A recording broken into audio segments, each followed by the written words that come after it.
It is the Mike Calta Show. It's 102.5 The Boom. Good morning, everybody. It is Wednesday, January 29th, 2025. We're coming live. Good morning. How's everybody doing? Good. Oh, good morning, everybody. You have the most hiccups I've ever seen. I didn't hiccup yet. Oh. No, I didn't hiccup yet. It's coming. It's coming. I thought you got cut off there. No, I was just taking a little breath, Calvin. Enjoying the morning. Mike finding piece 50 in my backyard in Lutz next to Tampa. You were surprised that he's already up. He's already up. Mike. He's already. I know, but he's living life. Yeah. Good morning. Sean living life at 50. Welcome to my backyard. Wednesday, January 29th, already 2025. 52 degrees. Where? Here in Dunedin, Florida. Where's that? Next to Clearwater. Oh. Have a great day. Thank you. Take care. All right. Much love. Thanks. A couple things that I really enjoy is his pregnant pauses. Yep. Where it's almost like you don't know what's coming next, but you definitely know what's coming Sure. next. Well, he transcribes it also. And also struggling with January. Struggling with the word January. Is he? I didn't notice. Every time. Morning. Sean living life at 50. Welcome to my backyard. Here it comes. Wednesday, January Yeah, you're right. General right. Yeah. 2025. It's a tough one. It's a tough word. Oh, it's not as hard as February. Oh, whoa. February. Good luck. What's a harder one, February or Wednesday? Because Wednesday is Wednesday. Yeah, but Wednesday's February easy. is February. Yeah, but your Wednesday's fine. Wednesday, you're not actually doing the Wednesday. Yeah, but what's harder to spell when you're a kid? Oh, harder to spell. When you're spelling it, yeah, it's a different you story. Do it. When you, February. February is more difficult to pronounce. I'm going to write a letter to Trump and see if he could change the spelling of Wednesday. Well, it's unnecessary to be Wednesday. It's Wednesday, which should be W-E-N-D. Wednesday. That's how we say it. Yeah. So I don't like it. Now we just change everything. So might as well. I'm going to write him a letter.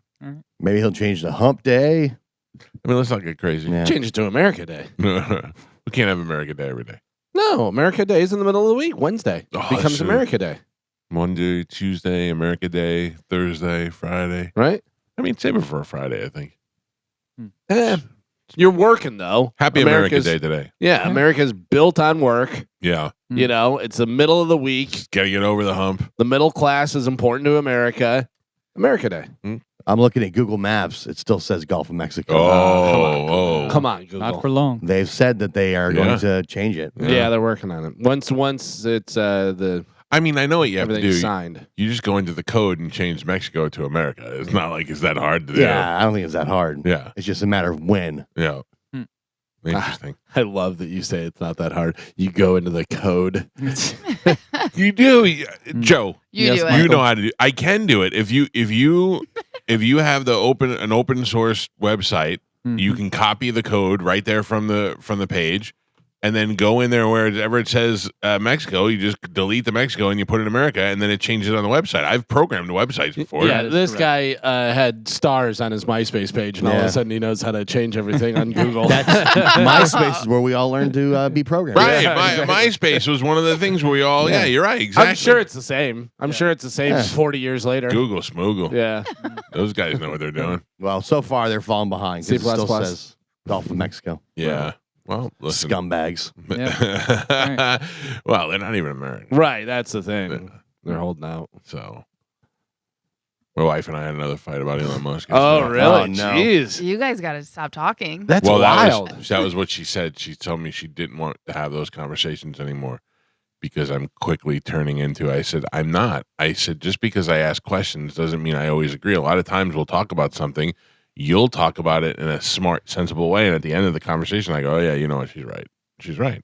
Like I think that's one of the good things about me is I'm able to learn and adapt. But do you tell her that? Yeah. Or do you tell, or is it No, all in I'm your not trying to fight with her at all. I just try to talk about things. Like right, but is it all in your head? Is you agreeing with her, or you learning her point? Do you do that in your head, or do you actually do that out loud? I actually do it out loud, but what makes her mad is like she said she thinks that if you voted for Kamala Harris, you voted for women's rights, even if you don't think that she's the best candidate. And I said, I agree with you. You voted for women's rights, even though she was not the best candidate. But my problem is as much as I feel strongly about women's rights and the rights of LGBTQ people, there is also a bigger problem here, and we have to look at the country on a whole and not just at a certain section of people. Sometimes you have to cut off the finger to save the body. And I'm not saying that they should lose their rights, but I have to go with the guy who's I think is going to overall do a better job, as opposed to somebody who's just going to. And we just don't agree on that. We don't agree at all. And I think we did a good thing yesterday by agreeing not to talk about it and then talking about things for a half hour more after that. Yeah. Every drive to Starbucks, by the time we get to the window, we're yelling at each other. It's crazy. That's our big adventure for the day. Do you want to go to Starbucks? We're just bored. We should start playing pickleball. Something. Let's go to Starbucks and argue politics. Yeah. You're a Starbucks, definitely American. Yeah. Just far enough away from my house for us to gear up in the car and start a good fight before we even exit onto the 54. We're already going, but you just. I said my big beef yesterday was you got mad at me about Elon Musk because I was talking about the simulation. We weren't even talking about politics. And she's like, I don't care. You're turning into something. I don't know. For the love of God. I got to tell you, I liked it better when she was done. my wife and I talk about great things. First off, she sent me a butt picture from work, which was fantastic. She sent it to everybody. I don't care. Yeah, easy. And then she also told me that at work they were discussing Chinese astrology, and apparently I am a metal pig. How you like that? In what? I mean, great name for a band. Right. In what capacity are you a metal pig? It says Chinese astrology, and my birth year and month. Okay. It says that I am a metal pig, which has characteristics of honest, peacemaker, loyal, excitability. Yeah. I mean, I'll give you all of that except Peacemaker. Yeah, I don't think so, peacemaker. Yeah. The rest of them are. You've never seen me in conflict, though, with other people. Like, I'm not a peacemaker when it comes to me. Right. But, like, if you and Gio are arguing, I go, guys, come on. Let's get along. I mean, don't do that on the show. No. The worst on the show. Never. Yeah. In a million years. Yeah. Yeah, but how about that? Year of the metal pig. What does that mean? What was your what's your sign? Whoa. What's your sign for the year you were born? Scorpio. I'm a Scorpio. No. The metal pig. It's a pig. Is the year? It's a 1971. So I'm also a pig. But I'm a metal pig because of my month. So what? Okay. Is there any way to tell what mine is? Yeah. Let me see. I'm a bamboo pig. Chinese astrology. Or all year. pigs? And Well, then no, you're- I was born in 71 too. Oh. So September. yeah. You are. Oh, you are also a metal pig. Yeah. Yeah, you're a metal pig as well. Oh, what am I? What am I? Do me? I don't think it goes back that far. Yeah. No, No. I think it should. It should. Go back that far. 1964. 64. 64. Yeah, December. December. Oh, I know December. Come on. Okay. December. Let's see. You're a plastic dinosaur. No, I think I'm a dragon. You are a dragon. Yeah. Oh. And I was going to make a joke that you're a paper dragon. You're a wood dragon. Whoa. All right. There you go. Yeah. How you like that? Would Wood you like dragon. to hear some of the stuff? Let's see. Yes. It says the wood dragon element represents vitality and creativity. Oh, Yeah. Said to be intelligent, innovative, and powerful. It's never bad. I love how Yeah. it's never bad. It's you have a wonky eye and a cloudy toe. Gio, would you like to do yours? Sure. You are May, right? No. You are March. You No. are February. February. Yeah, February. What year? 80. 1980. Wow. Yeah, Jeez. that hurt a little. oof. February. 80. What were you doing in 80? Or is What was I doing in 80? Fourth grade. oh, I mean, we're metal pigs. Gio is a metal monkey. Oh, that's pretty good. Metal monkey. All right. You Yeah. guys could open for us. You're smart, curious, quick-witted, Yeah. also known for being sociable, confident, and innovative. That is not Yeah, Gio it at doesn't sound all. like Gio. It Carmen, says it on the what do you- paper, Carmen. What are you, 2012? Warren? No, I wish. I am March 91. Oof. Ooh, Oh, man. March. good lord. Pile of whipped cream. Yours Cockroach. is loose knees. Oh, No. wow. Yeah. You are 91 is the sheep or goat. So you're either way. I'm the goat. Yeah, Oh, definitely you're the sheep. goat. Creative, compassionate, peace loving, dedicated. Yeah, but All right. what's the month? What's the March. month? You don't know. Ah. No, but you just said the sheep or goat. It says both. It says people Right, but born you didn't March. say whether she was metal or shingle or. Or Oh, floor. No. It just says Chinese zodiac for March 1991 is the sheep or goat. Oh, she doesn't get a. She doesn't get a metal or a oh, wood or anything wow. like that. I'm Oh. sorry. You're a plain old goat. I don't That's make this stuff. crap. What's up, you old goat? I don't like that. That explains the whiskers on the chin. Beard like a billy goat. Carmen, you old goat, you. Yes. Oh, I'll take it. You, Mick Jagger, Ed Sheeran, Julia Roberts, you're all goats. Roll goats. Old Yeah. goats. All Yeah, right. you and Mick Jagger are the same. Yep. 100%. Mm. Yep. Moves like Jagger. You do your waterfall. Yeah. Is that what that's called? I watched a new TV show last night that I think you mentioned on the show, Galvin. Yeah. Paradise. Oh, did you watch it? I did. I want to watch it. I haven't seen it. It just came out, I believe, right? I think it came out maybe yesterday. I Or the think day so. before. I don't want to say anything about it because it ruined. I don't want to ruin anything. But the ad for it that got me to watch it is, what's that guy's name? Is the president and the guy from James Marsden. Yeah, Marsden's the president. And he said the minute I get in, I started asking questions. Right. I want to know about aliens, about JFK, blah blah blah. And he's like, and then bad thing, and then that's it. That's all I want to say. I'm not going to say anything else about it. So we know from the commercial that the president is dead, and Sterling K. Brown is the last person to have seen him. So, okay, I didn't know that in the commercial. Yes, Yeah. the president's dead, And then but there's more to it. Not just more about the president's death. There's more. There's a bigger picture. Oh, in the I'm whole- sure. I'm sure. But the thing that really got me was you're the last person to see the president dead, blah, blah, blah, this and that. And they're questioning him. He's in the interrogation room. And she says, did you, or somebody asks, did you want the president dead, whatever? And she holds her hand open and says, say yes. Yes. Yeah. Yes. And it's like, oh, what's Well, going on? It's interesting because without ruining it, there is a bigger picture. There's a bigger story right. to the show that has nothing really to do with the president. I mean, it's basically about the president's murder and all that, but there's something else going on simultaneously Okay. that is also interesting that you're like, oh wow, like a show about the other thing would have been good, just as good, you know. And So, what is it called? Paradise? Oh, okay. Yeah, new. Yeah. And that Sterling Brown is he's a hell of an actor. He's a great actor. I said it before whenever I was watching This Is Us that he should really win every award. Yeah, he's a producer on this. He too. I saw him in the he thing. was in a movie where who was it? Oh man, I'll find out what it is. But he plays his brother, and he's gay, and he's like a total like cokehead, weird, and he has like these little Puerto Rican boys around and stuff. And but it's like he goes to his house and he's there. He broke into his brother's house, and somebody's like, "What are you doing?" And he's like, "I'm just having a good time." And He's described Whore Island before the pants broke. Yeah. Yeah.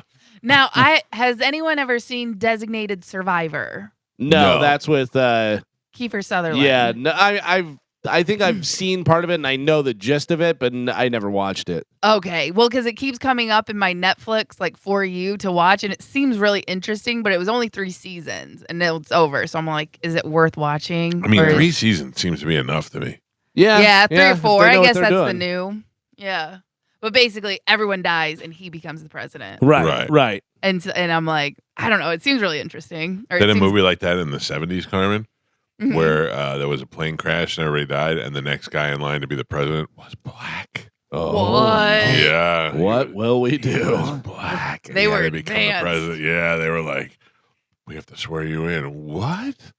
A Negro president? Oh my god. That's they used to say in the 70s. Mm. Yeah. Ahead of their By the time. way, the name of the movie that I was talking about is American Fiction, and it has Jeffrey Wright, who's another fantastic actor. Yeah. And there's he's an author that's been kicking around for years, and gets published but doesn't do a lot, whatever. And then this black woman writes a book, and it's very like black book, and the way they talk and all that stuff, and all the white people, oh, that's so fantastic. Right. So he writes this thing and just goes over the top. He creates a whole new character of this, guy who was in jail and da-da-da-da-da and all this stuff. And of course, it becomes hugely popular. And then he has to be like, well, I'm not that guy. Like, I don't know what to do. But he plays his brother in there. Sterling K. Brown plays his brother. Yeah. But it's good. I always know a show is good if I stay awake while I'm watching it. Oh, yeah. No matter whether I watch in the day or the night, as long if I can make it through an episode or two without falling asleep, I'm like, oh, this is good. This is good quality stuff. Staying awake helps. I keep trying to watch that Bob Dylan movie. I keep getting like halfway through it, and then I can't understand it anymore. He starts talking like that, and I can't really understand what he's saying. Like for real. And I don't know if it's me or if it's the quality of what I'm watching or what the deal is, but it's a lot of the beginning is good. So far the movie was good. I was enjoying it. And there's a lot of things about Bob Dylan I didn't know, and this certainly makes it interesting, but it seems also like in the 60s, if you knew how to play guitar, anybody can get a record deal. Now, whether or not you made money off of that and it was successful is a different thing, but they were just giving record deals to anybody. Yeah, but also there was like 30 people that played guitar. You know what I mean? Now it's like everyone. I don't know. In this movie, every girl could play guitar. Everybody, the kids are playing guitar. Yeah. If you had a guitar and a couple of things to say, you just moved either to Nashville or to New York, depending on the decade. And you just rolled into the recording studio. It was like, I'd like to be a superstar. And they just make you a superstar. Well, you got to fight with the record producer for a little bit. Though. Yeah.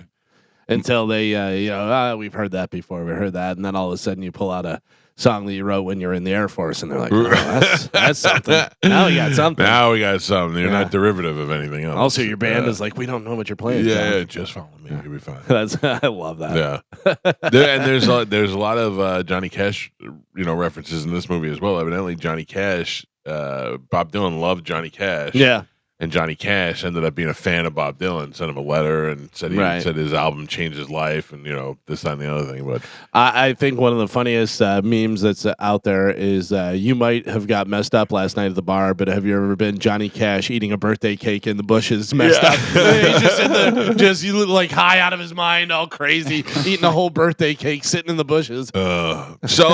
It's over. The aliens aren't here. Oh, what? The drones turned out they were just FAA approved drones doing research. I'm sure that's all it was, and they wouldn't just tell us that. Yeah, but they did tell us that. They did say that they were.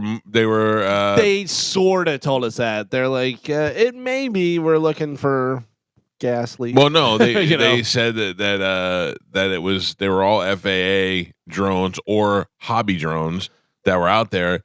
But they said the story is that there was that nuclear plutonium or whatever it was that was missing. That's supposedly what it was searching for, which they haven't confirmed or not. But they said that they were just flying around doing FAA approved flights for research. Yeah, nothing to see here, kids. Nothing to see. Yeah. The crazy thing is that they were the size of SUVs. That's wild. Yeah, but what did we think? I mean, the progression of drones.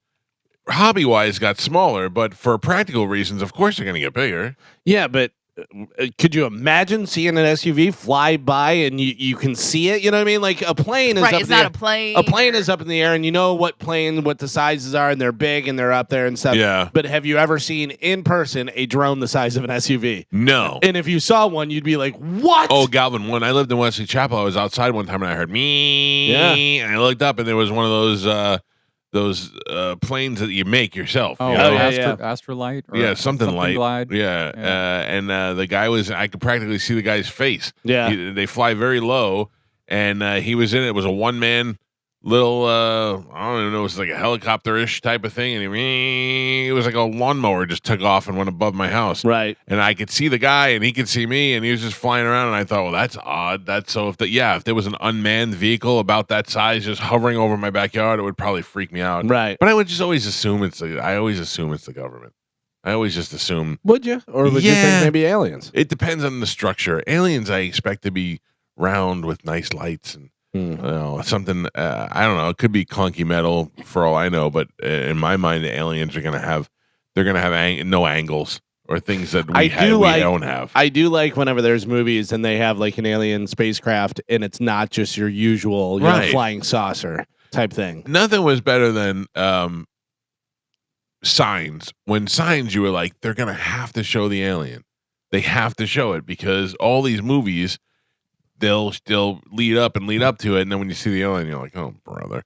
But they did a really good job with the just kind of showing it in the beginning with when it was in Mexico, vomiting those kids, and then at the end when they had to actually hit the alien, I think they did a good job at showing what the alien may look like. But it's also, if you look at it now, it's pretty hokey. Now, Yeah. but at that time, Right. Yeah, and they didn't show it as much. It's kind of the Jaws thing where what you don't see is scarier than what you do see. Yeah, exactly. So I don't know.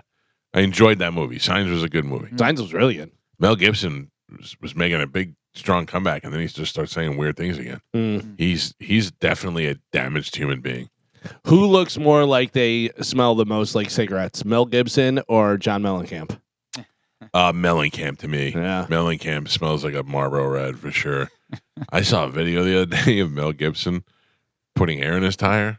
Did we talk about this? No. Some Mexican kid, you could hear he had a heavy accent.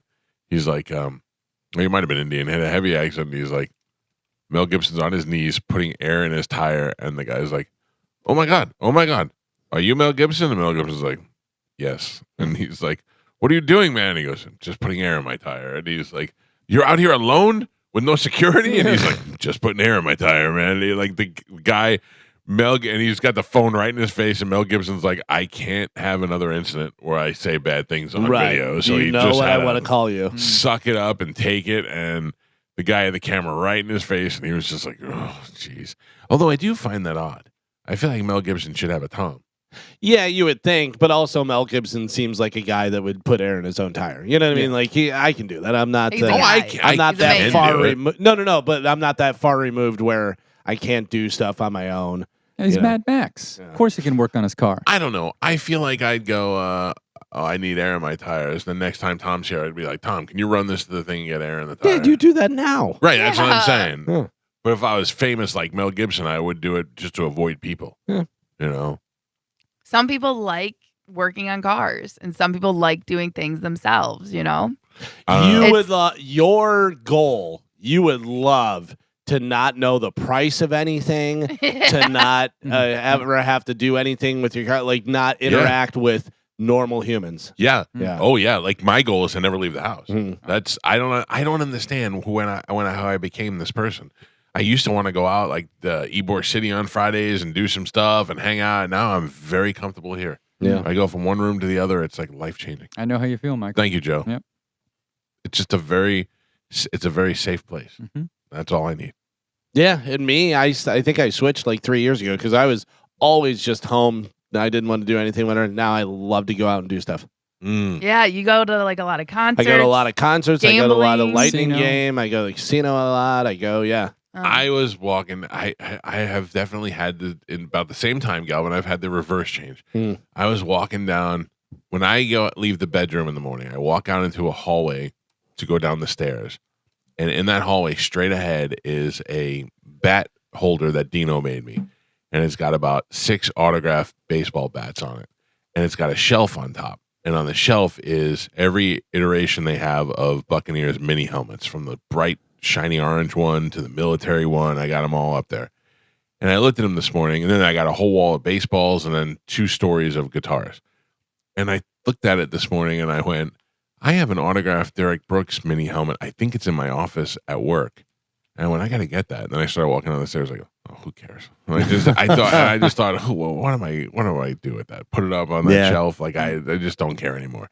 Like I don't like, you ever wonder why people just start selling off their collections and stuff? Yeah. Because you just realize You're you like, have to oh, buy they it. must need the money, or just who cares? Yeah. Yeah. And my kids couldn't care less. You know, if I gave my kids 10 grand and said, hey, I sold those helmets, they'd be like, great. But if I said, hey, take these and give them to your kids or sell them, they'd be like, okay, cool, thanks. It's like Helper Brooks getting the John Lennon thing from This Is 40. Yeah, I don't want to. I don't want work. I don't want to have to do a job. Yeah. Just give me the money. I watched that again last weekend. Yeah. That's one of the best movies I've ever seen in my life. Yeah, it's great. There's maybe 20 minutes that's too long in there, I think, but not like terrible, not like it's a huge deal, but I think if you just took a little bit out of it and stuff. What's his name? Phil Hendry does a great job in that movie as well. Yeah. The guy hits him with his car door.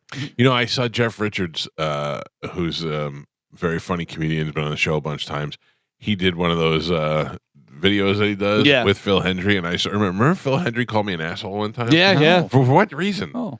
I don't remember. Phil Hendry called me an asshole on Twitter. He was like, "What's up with this asshole cowhead?" Really? Yeah, and I went, and he added me on it, and I go, "What's he mad at?" I feel like maybe he got some bad information. Yeah, but maybe. it was just so It's fun. your face. It might be. Right. It might Or it be. may have been something with the Radio Hall of Fame, and you were probably like, "Why is Phil Hendry getting in?" Well, Phil Hendry, I think belongs there. Yeah. Anybody who did something different. Ooh, speaking of Radio Hall of Fame, anybody watch that Diddy show last night? No. They had like a Downfall of Diddy. kind of thing, but they were interviewing a lot of his childhood friends and a lot of his friends who stayed friends with him up until he got super famous and he kind of got rid of all his old friends, and they were all turning against him. But a very interesting thing, they were talking about Diddy parties and the elites that go to the Diddy party, and they started showing the pictures. And boom, Hampton party with Howard Stern, and I went, I mean, I don't think he's doing anything, but I never thought anybody else was either. So Yeah, but you also never thought he would change as much as he's changed. You know. Yeah, it's interesting. I don't know if it's I'm smarter now from being in radio for so long that maybe that's why I hear it, or they just change it differently. That show is unlistenable now because it used to be kind of like this, like it's a free form show, and we have an idea of what we're going to do and what we're going to talk about. But sometimes we start talking about metal pigs and all that stuff, and it flows into something good. That is so regimented in what they're doing and what time, and fake laugh here and don't do this and then do that. And you're like, it's hard to listen to. It's not him, it's other people. They bring in segments, and then when that segment's over, they leave, and the next segment comes in, and he just sits there and goes, ha, ha, ha, in between. It's pretty awful. It's kind of sad, but also maybe wrap it up. Yeah. You know? Then again, if I was getting paid $100 million to just sit around for 3 hours for 6 months out of the year, I would be like, well, I'll do it. Right. I'll take it as long as I can. He's got all the leverage because, I don't know, Gio, because they did not re-sign Jim Norton to Jim and Sam. And they don't really have a lot of like radio show. He's the only radio show that they have now. And I mean, he's been demanding like $100 million contracts for 20 years now. I don't think that they pay him $100 million anymore. I think part of his last contract, he comes in later and works less and gets paid a little less, which I think even if you're still making $50 million a year, it's a pretty good salary. But there was a time where I never missed a minute of the show. Me either. Like we would do mornings, and then I'd listen to the replay on the way home. Or was when we were driving to work to do afternoons. I would listen to the midday, and not just because that he's an icon. It was I grew up listening to when I was a kid, and it was on par with what it was. And even during the fights and the good stuff, it was good. But it just when he first got to Sirius, that was great. There was some really good years right there. Yeah, because if people ask me what the best times were, I think the best time was when Artie first joined the show on terrestrial radio. Yeah. When Artie was there and Stuttering John was there, I would think that those would have been the best years. And then the first couple of years of Sirius were great. They experimented. They brought new players on the show. They did more stuff with comedians, and it got really good. And then once Artie left, it started just going downhill. Yeah, when it was on terrestrial, for me, it was always hard to catch the show because there was no replays really. Right. And then they had tons of commercials. So it was like tough to like Dude, do you know get bits and pieces, whereas Sirius, you could get the whole thing, My Uncle John owned a bakery in Toms River, New Jersey, and he would be at work at 4:00 in the morning. So he would listen to the show when it came on while he was getting the bakery ready before it opened, So for a while when I was living in Florida, he would throw blank cassettes in there and just hit record every morning for me. And he would send me, a dozen tapes at a time, and I would just drive around when I was living in Miami mostly at the time and just listen to it on the tapes. And I got to know those tapes so well from listening to the same tapes over and over again. I wish I still had the tapes. I used to record Ron and Ron because I had to go to school. Yeah. I used to record Ron and Ron because I would come home from working at the nightclub and I'd be listening on the way home, and then I'd put a tape in and go to bed and just record it and then listen to it in the afternoon. I'd record it, but then my stepdad would stop the tape when I got I'd get home like, what happened? And like, oh, you don't leave that on. Can I be real corny for a second? Sure. I would work at a roofing and air conditioning company as a telemarketer, and it was quite frankly the worst job that you can have that didn't involve getting covered in poop, like cleaning out a poop porta potty or whatever. And I would pull up to work at like get there 15 minutes early and sit in my car and listen to Ron Aron until that last. If I had to be there at 8 o'clock, I'd listen to 7:59 and 55 seconds as long as I can to stretch it out because I loved that show so much and I wanted to do that so bad. And then I had to get out and I had to go inside and do telemarketing for the next 8 hours of the day. How horrible that is. And then finally I was like, I'm just going to do it. I'm just going to try and do it. And now here I am doing that. That's the corniest thing is just tell everybody you can literally, I am the perfect example of you could do whatever you want to do. Yeah. I mean, and so I remember Will Smith saying it on the MTV Awards before I was in radio. Will Smith got up there and he said, I am living proof that you can do whatever you want to do. He's like, they said I was too clean. They said I was too corny. They said I could. My parents tried to talk me out of it, and he's like, "But I knew what I wanted to do, and I just did it. That's it. That's the absolute truth." I couldn't figure out how to get into radio, and I really wanted to. Yeah. And I was looking for the Bucks game. I was living in Tallahassee. I was looking for the Bucks game on the radio because it wasn't being shown up there. So I'm scanning through the channels, and that's when I found Sports Radio 1270 in Tallahassee had the Bucks game on, and they were running ads for internships. Oh, really? And that's how I found out about an internship to apply for it, and then ended up getting the job. Oh, that's great. Yeah. So had I not been looking for the Bucks game, I never would have found that station, and I probably never would have. Maybe I would have figured it out eventually, but. John Wolf, I think that was his name, was at 98 Rock. He was in charge of the interns, and he would not hire me because I did not get credit for college, even though I was in college at the time. They didn't have a program, so he would not hire me. Then I wanted badly to work at WFLA with Lionel, and they were like, we don't really have interns, but you can go to FLZ. And that's how I ended up over there at FLZ. But also because, what's that station in Newport Richie? Oldies 106. Yeah, I don't know if it was called that at the time. Probably not. There was a radio station in Newport Richie that only got into Newport Richie, and they had an ad in the newspaper that their engineering department was looking to hire somebody that had no experience. And I thought, look, that's great, because the whole idea was I'll get in and learn everything I can, even if it's about engineering. So I always, and the guy, I'll never forget, I talked to the guy, and he was a typical radio engineer. He was like, yeah, what are you in school for? I go, well, I go to Pasco Hernando Community College. He's like, what are you taking? I go, I don't know, just regular classes. He's like, well, what do you want this job for? I go, I always wanted to be in radio, and I want to get in there. He goes, this is not that kind of radio job. It's an engineering job. And I go, I know, but I figured if I learn. And he goes, no, you want to be on the air. Goodbye. And he hung up on me. I was like, all right, good talking to you. I remember I lied on the resume and everything. Oh, and sure. I was saying I was a sports journalist. Yeah. That's funny. I remember everybody I talked to that was in radio before I got into radio, I just assumed they wanted to be on air. If they were hanging banners, if they were setting up the equipment, if they were doing anything, I go, you're trying to get on air, though? Yeah. And most of them were. Yeah. Some weren't, and I was just blown away by that. I wasn't. So my ideal job would have been to be a producer. Yeah. Like I wanted to be a morning show producer. I wanted to be like a Baba Booey. I didn't really care about being on the air.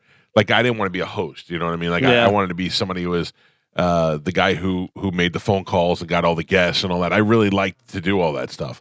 But I found out also that people were lazy. So when I started being an intern at FLZ, it was me and Goofy John and Little Mike, because I automatically became Big Mike. A lot of the other guys besides those guys were just really lazy. So if they gave you work to do and you did it really quick, they were like, "This guy's great." Oh, You're like, yeah. no, those guys just suck. I used to have that in my bio that just by showing up, people were amazed. Yeah. You know, that I would show up on Yeah. time and be there and stuff, and they're like, "Wow, Calvin's really good." And I'm like, "Okay, I guess you told me to be here at this time." First day of showing up as an intern, first thing I had to do was help them set up a Velcro wall. And then they all ran and jumped and stuck to the Velcro wall. And I went, these are adults who are doing this for a living. What most disappointing thing is ever as an intern? I was at a car remote with Marty McFly. Oh. And we took his truck over there to the car remote. And Marty said, I need you to do me a favor.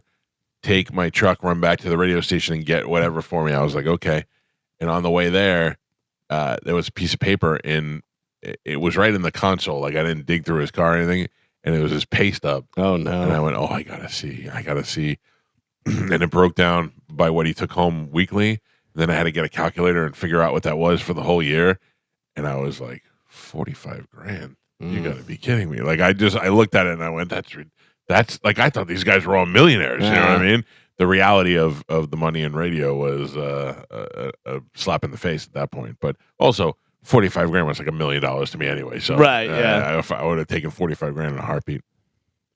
All right. Well, I hope you enjoyed this trip down memory lane. Yeah. We have to take a break. And when we come back, we got stuff to give away. Carmen, I'll tell you what that stuff is. And we will play Sporcle next. It's the Mike Calta Show. This is 102.5 The Bone.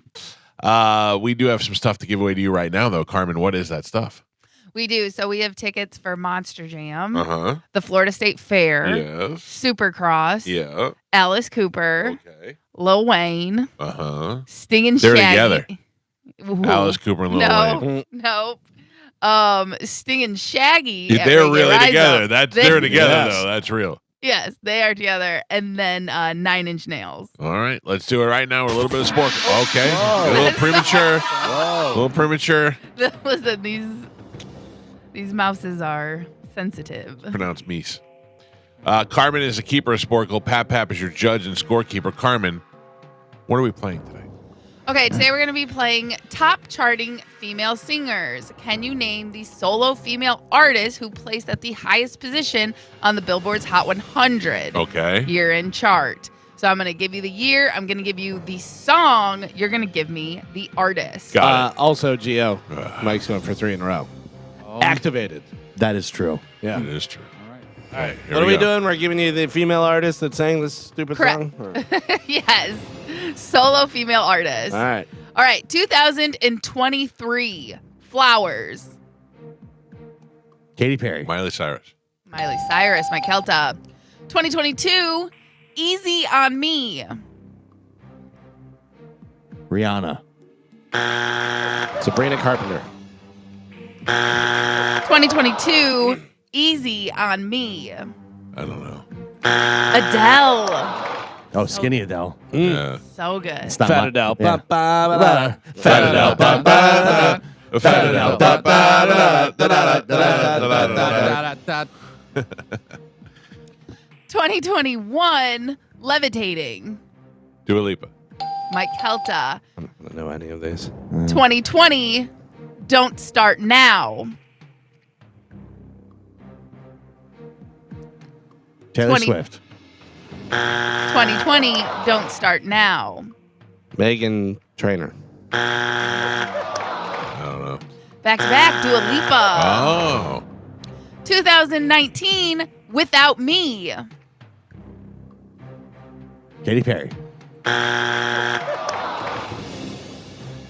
2019, Without Me. Rihanna. No clue. Halsey. Palsy? Halsey. Halsey. 2018, Havana. Rihanna. Oh, no. I know who it is now. 2018, Havana. Oh, Yes. Cabrera. Nope. So close. Am I so close? Camila Cabello. Camila Cabello. I Damn didn't it. guess yet. Yeah, just too much Time was up. That was way too much time. 2017, Bodak Yellow. Cardi B. Mike Calta. I thought Bodak Yellow was a person. Yeah. Isn't it? I thought it was a type of film. Is that Kodak Black? Yeah, Kodak Yeah, Black. you're That's what you're thinking Kodak of. Black. Bodak. But That's Bodak his Yellow is cousin. her big. That's his cousin. No. Yeah. Yeah. 2016, Work. Rihanna. Yeah. Kelvin. Better believe it. 2015, Blank Space. Taylor Swift. Mike Calta. 2014, Dark Horse. Perry. Galvin.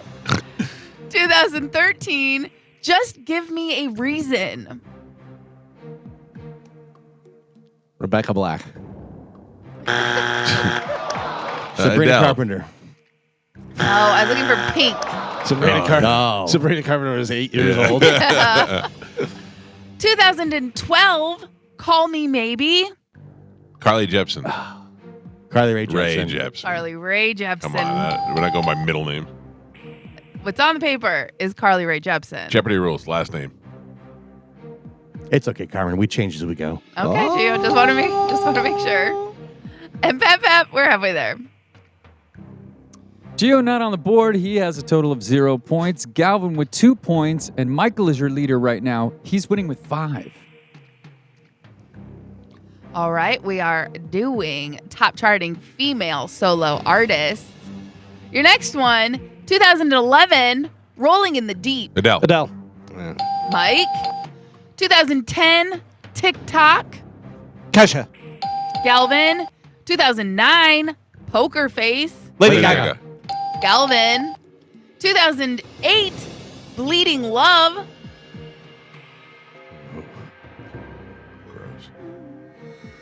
2008, Bleeding Love. Beyonce. Jepsen. Leona Lewis. No I was idea. looking for.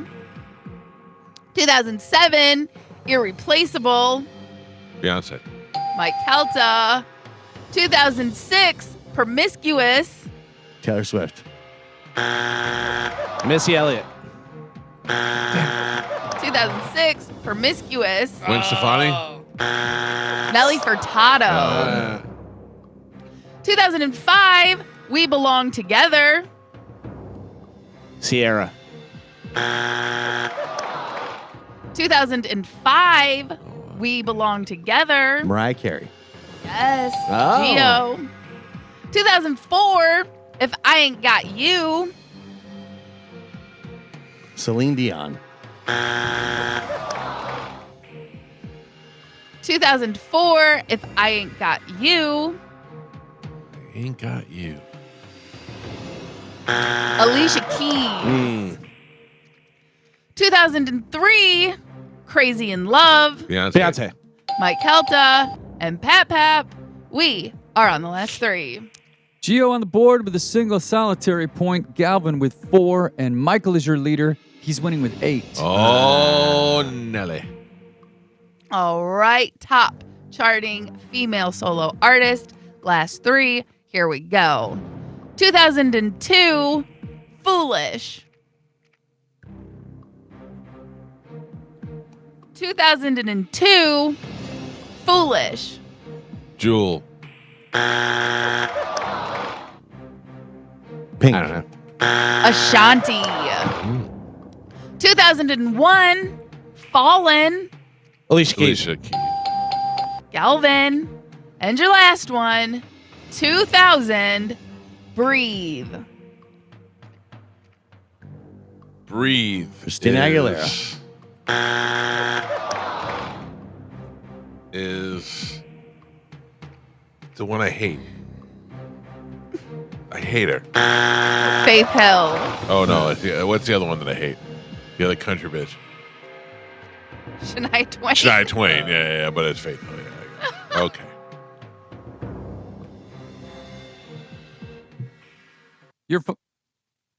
Your final score. Jeez. Gio with a single point on the board. Galvin with 5, and Michael is your triumphant champion today. Tonight? He won with 8. What is going on? Joe's having a stroke. I was trying to set up my commercial break. It's all right. Don't worry about the show. Yeah. The commercials are the important thing. Well. We pick a winner.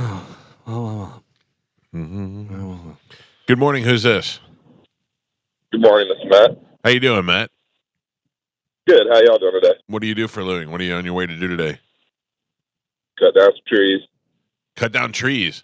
That's got to be kind of Yes, There's got to be some satisfaction though, watching that thing fall, huh? Oh yeah, Yeah. exactly. Well, You got a stump grinder, or you just cut them down. Yeah, we do. oh, he'll take the whole thing. Yeah, He'll go in. that's right. He'll get your roots if he has You want to. that tree out of here? You'll never Top even to know bottom. it was here. Top to bottom. Yeah. I remember when I was a kid, my Uncle Joe came over to remove a tree from my grandfather's house, and he tied a chain around it and tied it to his truck and pulled it out that way. Oh, actually pulled it out. Yeah, Didn't pull it his took a- bumper off. Took a while. No. They put it on the toe thing. Yeah, that's and the yanked thing. it out of there. I'm going to put you on hold, sir. Carmen will grab you here during the break, and we'll hook you up with a prize. Okay, buddy? All right. Thank you guys so much. Good Appreciate luck it. pulling the trees down, my man. Hold on. Fireman, that's line 6. I had a buddy of mine, fireman Tom, who was the one who would make his own bullets and stuff. And he had one of the Z71 trucks, like when they were first out, and they were, oh my God, look at these things, whatever. And so he would tow a lot of people. And he would always tell them, hey, hook this to something, you want to come with my truck. Yeah. Because so many people would just be like, hook it to their bumper or something and be like, boing. We were coming home from the Orlando airport one time, and Tom had us in the Sprinter. It was me and my family and my brother and his family, and Tom went to go make a U-turn and drove over the median and got us stuck in the mud. And we couldn't get the Sprinter out of the mud, and we're just sitting there for like a half hour waiting for somebody to come, and nobody came. And finally the road ragers came, and we're like, just hook it up to the bumper and give us a little pull. And they're like, we can't. We're like, why? And they're like, because the cops have to come and stop traffic both ways for us to do it. We go, come on, we'll stop traffic. Take 2 seconds. And they wouldn't do it. Then finally some big redneck in a giant truck came by. Y'all stuck? Yeah. All right, here, tie this around your thing. Boom, pulled us right out. Yeah, nice. And I went to go give him money. I go, hey, thank you. He's like, no, don't worry about it. I go, you please, it helped us out so much. And the wife goes, are you kidding me? He's dying to do this. Every time he sees somebody stuck, he That's wants why to you pull get a them big out. truck like that. Yeah. Exactly. What do we have coming up in news, Galvin? Coming up in news today, not so super anymore. Less than 2 minutes to midnight. And ice gonna get you. Oh, man. All right, good. Galvin has your news. We'll get to that. In the 8 o'clock hour, Adam Johnson, better known as the lectern or podium guy from the January 6th riots or insurgents or whatever you want to call them, heroes in Washington, D.C., whatever side you're on. He has been on the show before, and he is going to join us again today since the pardons happened. We'll revisit his situation and see how it's affecting his life. He'll be in the studio with us in the 8 o'clock hour. It's the Mike Calta Show. News is next on 102.5 The Bone. I follow them on social media, and I see that they've been at SHOT Show in Las Vegas for the past week or so. And it's pretty cool to see some of the stuff they have going on over there. And I saw that they had pictures with Hoist Gracie. Oh, who, nice. in addition to being a great fighter, is one of the great marksmen that I've ever seen in my life. Yeah, you said you were blown away at how good he was. I've done 2 things in my life that I can, like, I've gone cave tubing in Belize. Doesn't that sound like it's so fancy? Right, yeah, I've been cave tubing, but I sat on a tube and went through a hole in a brick wall. I've gone cave tubing in Belize. I've shot guns with Hoist Gracie. Mm-hmm. Yeah, I don't know. That was actually way cooler than cave tubing. Yeah, we went over to Shooter's World, and we shot guns, and he is just unbelievable how straight and just no shake in his hand at all, straight shot, no move, no recoil, and he puts it right in the center every time. He's amazing. But also a guy that's that disciplined and that good at something, you would imagine that he's probably anything he puts his mind to, he's good at. They say the same thing about Seagal. They say Seagal teaches cops how to shoot. In certain places that he's that good. So it's so funny about Steven Seagal because he has become such a clown. His hair and the way he looks, right. And the way he moves, and he does the demonstrations, and it's so fake and stuff. But used to be a legit Aikido. But was he though? Like, I don't. 100%. Like he was one of the first Americans to actually have a class and a dojo over in Japan. Okay. So for you to be able to go over there and do that, like he was legit. He really was. And you watch some of his early stuff and tournament stuff, and he's amazing. But now it's become like he's a character of himself. I wish that they had one of those shows like they had with the guy who used to hang out with Gary Busey. Yeah. Where they had one where a guy hangs out with Steven Seagal. I would watch that in a second. Well, it was wild whenever he had that show where he was a police officer in New Orleans. Yeah. There, I forget who somebody was talking about that. Could you imagine getting pulled over by Steven Seagal? You're like, I'd be like, what? come on. Yeah. Speaking of New Orleans, yeah. Gio, you excited now that we got everything in place? Yeah, it's gonna be great. So I was up on Monday night watching that Saturday Night Live thing till 11 o'clock. That's late for me. So yesterday after the show, I was like, I gotta take a nap. I'm exhausted, and I went and took a nap. I woke up and I missed 4 phone calls. One was a couple were from Mike Olivero, and one was from Jason Meter, the big boss. Oh. And Olivero said it was a call about New Orleans. And I went, Oh, no. It was all good, though. But I talked to Allstott. He's getting there on Friday. Mm. I said, look, we'll go out, but I will go out on Friday is our only day. The last thing I need to meet up with him on a Wednesday. Oh, He'll ruin Thursday and Friday I remember when Allstott like texts us like 1 o'clock in the morning. Hey, where you guys at? And, in like, Germany. we've been in the back of the hotel since like 11. Yeah. And we're in bed. Yeah, but not this time. This time we're on Friday night. We're gonna party Friday. Yeah. Should we book a dinner now? I imagine Super Bowl is going to be very tough. Yeah, but we can drive. Right. So we can go a little bit out of the city. You know what I mean? Not out of the city, but like we don't have to go to everything on Bourbon Street. Yeah. Oh my God. We didn't do my rule. No. Oh my gosh. You scared the hell out of me. You I son of a thought bitch. someone came in the room I know. or I something. literally turned around. I was like, I what's just happening? I just thought of that. We didn't do my rule. All right, yeah. I'll get you tomorrow. That's too bad. I actually thought I did mind bullets to you, and you thought what I was thinking is going over to New Orleans. You know where we pass? Biloxi. Go right past Biloxi. Yeah, but I mean, Biloxi is not attractive to me now that we have the Hard Rock here and we're going to a city that actually has a casino. I know, Yeah. but the boat revise Yeah. is there is nice. Yeah, Yeah, and it's not going to be as packed as Harrison's going to be packed. I'm sure. Listen to this.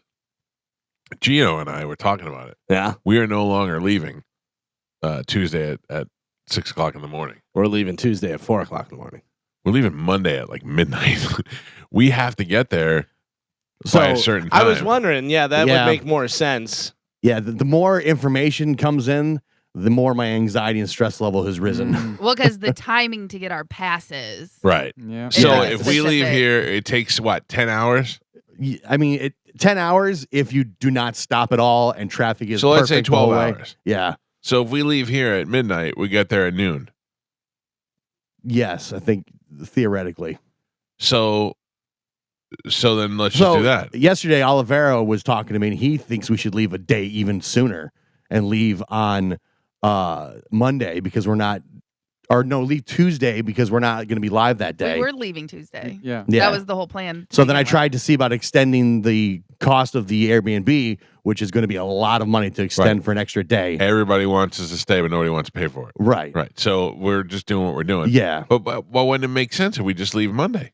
Right. We leave Monday. I mean, after Monday, we could leave it Monday at midnight and get there. Let's just say 12 hours from then. We'll get there at noon. Yeah. That'll give us plenty of time to go there and get our credentials, set up everything, go home, and go back to bed. Because as more information comes in from the NFL, like we found yesterday that the credential window only closes at 5 o'clock every day. Right. So if we're not there before 5 o'clock, we're not going to be credentialed until 8 o'clock the next morning. But which is 9 o'clock here. If we get there at noon, Yes. which will really be 11 o'clock, Right. and we get our credentials taken care of, and then we unload everything and set up our stuff and make sure we're ready to go. If we get there noon, that's plenty of time. Yeah. So let's plan on leaving on. Anybody have a problem leaving on midnight on Monday? No, The only one we got to check with is Tom. Make Yeah. sure that's cool with him. But I can't see why that would be a problem. He'd be ready to go 6 o'clock. Driving through the night. Yeah. I mean, I think that'll be better. because we sleep. Yeah. Our Yeah. sleep schedule won't be off. I'm fine with for me now at this point, the earlier we leave, the better. Gio's so nervous. The other thing is, if we leave at midnight, we're probably going to avoid most traffic. I mean, we'll hit morning traffic Yeah. somewhere the next day, probably in New Orleans. But whatever, we'll be fine. All right. Mm. Midnight it is. It's so funny. I got to bring my breathing machine now. well, To sleep boy. in the- Into the Wait. square. Yeah, Oh yeah. my gosh. Plug it in, and you want it's good. It's would you rather hear that, or would you rather hear me snoring the whole Yeah. way? Can Tom stay awake the whole midnight, the whole trip? Ooh. Because Joe remembers what happened when I drove. Oh boy. What happened? Joe basically saved our lives. Yes. Yes. Because I we did. had been up for almost 20 hours straight, and we decided, hey, we should drive back to Tampa this morning. Right. And I remember it was me, Joe, and Spanish driving back from New Orleans at like 5 o'clock in the morning. And I'm driving, and I may have dozed off for a second. Oh, no, highway I've done hypnosis. that. On the highway. He definitely dozed off. Yeah. And I just remember Joe going, no. And he grabbed the wheel, and I went, I went, oh, Joe, we got to pull over, man.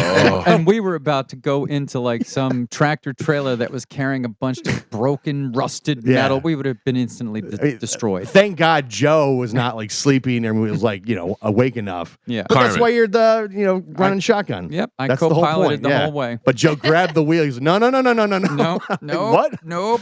Oh, man. Carmen, do you have Tom's phone number? I do. Will you call him? See if we can get him on real quick. No problem, boss. Oh, we'll see if we could.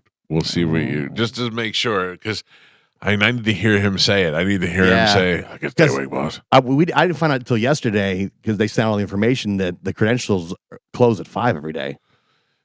Yeah, I figured that. I figured we'd have to get there at some time, but oh, jeez. Yeah. We should be all right. We should just cancel it all. No, don't be. Gee, look, there's me on TV with the sleep mask on. Yes. The news story. There will be no Mardi Gras for the Mike Calta Show. Oh, my the goodness. entire show dies in a watery grave. Right. I'm out. That's what I'm thinking. Oh, Goes off. Tom dozes off the wheel. We can go off the side of a bridge. the setting show is now the new morning show. Yeah. And obviously, they're going to play this audio back on the news. Oh, sure. Of us It was talking- almost like they knew. Yeah. Any luck, Carmen? They're not joking anymore. Yeah. Oh, boy. It's all fun and games until you actually hit the road. Yeah. So then we need to change it up a little bit because we need to bring pillows and blankets. Well, to be comfortable. that's the other thing though is what time can we get into the Airbnb on Tuesday? 4:00. Which is perfect. Okay, so Right. we get there, we get our credentials, grab something to eat, whatever, and go over to the place. Perfect. Yeah, I think we'll be because we not And only we'll have to get all our go to credentials, sleep immediately. Yeah. we have to set up, Calvin. We have to set up the yeah. the broadcast. Yeah. So that's going to take us a little while. Yes. But then we'll be good. Then we'll be good. Yeah. Oh yeah. And I told John, I said, John Senning, I said, we'll be there and in the afternoon. So say we see somebody that's, Yeah, there might be stuff going on. yeah, we may be able to just turn it on and go on live with John Yeah. while we're over there. So, because he's going to be there, in the early afternoon. That's usually when the West Coast shows are kicking in. you know? Right. So it could be good. Mike Calta. Yes. Tom, the tree man, is on line one. Line one. Tom, how are you? Hey, boss. So Tom, we're reconsidering the drive. We're looking at leaving on Monday at midnight. Can you do that? No problem at all. I'm in. How do you feel about driving at night? You're good like that? Yeah, I actually, I believe we had a small conversation privately. I took that whole week off and a couple days after, so I'm good. So you'll be well rested and ready to go. Yeah, yes, sir. I'll sleep all day and I'll be ready to go. Yes, sir. All right. I feel confident. Tom never goes, well, he's like, yes, we got it, boss. We're all good. And we're putting our lives in Tom's hands. I feel basically. confident, Tom. I put my life in your hands. Yes, sir. All right, buddy. I've done it before. Yeah. So it's no problem at all. Listen, I recall as I was falling in the Sprinter, Tom saved me from Yeah. landing on my face. Thank you, Tom, and be prepared to leave Monday at midnight. Yes, sir. All right, see you, buddy. All right, bye-bye. Now, do we know how we're going to do that? Where we're going to meet or what are we going to do? Whatever you want to do. Yeah, I'm down for whatever. All right. I'm not far from here. Because so- I'm Ubering wherever, so I just don't leave my car. So either I Uber here, or we have a meeting place that we want to do, like we said last time, or Joe, can you get one of the pans to drop you off? Probably. Yeah. Because if you just get dropped off here, we could leave from here and we could scoop you up on the way. All right. Carmen, same thing. What? You can scoop me up? Or Do you No, listen, I'm do you listen kidding. to a different show? No, well, you literally just said two Yeah. different things. You said, Joe, get dropped off. Gio will scoop you up. Carmen will do the same thing. No, Are you I'm scooping sorry. me up or dropping we me? would scoop you Gio up. scoop it 'cause or he's- drop it. Yeah, I was. Oh, man. Gio is on the way to 75, so we Right. scoop him up. You'd have to come here. Yes. Okay. Chad will bring me over. Scoop. Yeah, Yeah. or You're you a know. scoop. Yeah, You're a drop, not a scoop. Chad's dropping me. All right, this is gonna be like a class trip. This Yeah. is so much fun. The show was full of laughs as they planned their trip. Yeah. Little I did they think- know. I think I need to stay back and help Johnny B. They had no idea at the time it would be their last trip. Oh, They at made least- jokes about scooping and dropping. They did not know they would drop off the side of a bridge. Oh no. They Tampa- spent their days together, and now they'll spend the rest of their lives together. Oh. Tampa Bay is now a little less funny. Or is it? Mike Calta Show, good morning. You throw a parade. Hello. I know you're there. I can hear it. You guys going to the Super Bowl? Hey, boss. Hello? Yeah. Aren't you curious to know what's going on? Not really. A little bit. I'm all right. Hello? He's next to Clearwater. Anyway. I think we'll be good. I'm ready. I'm excited. Here's two things that I have to consider, but I think we'll be fine. Mhm. Because all right, so it's 1, 2, 3, 4, 5, 6, right? Yes. 7. So there's Yeah. well, Tom. Yeah. You're including Tom.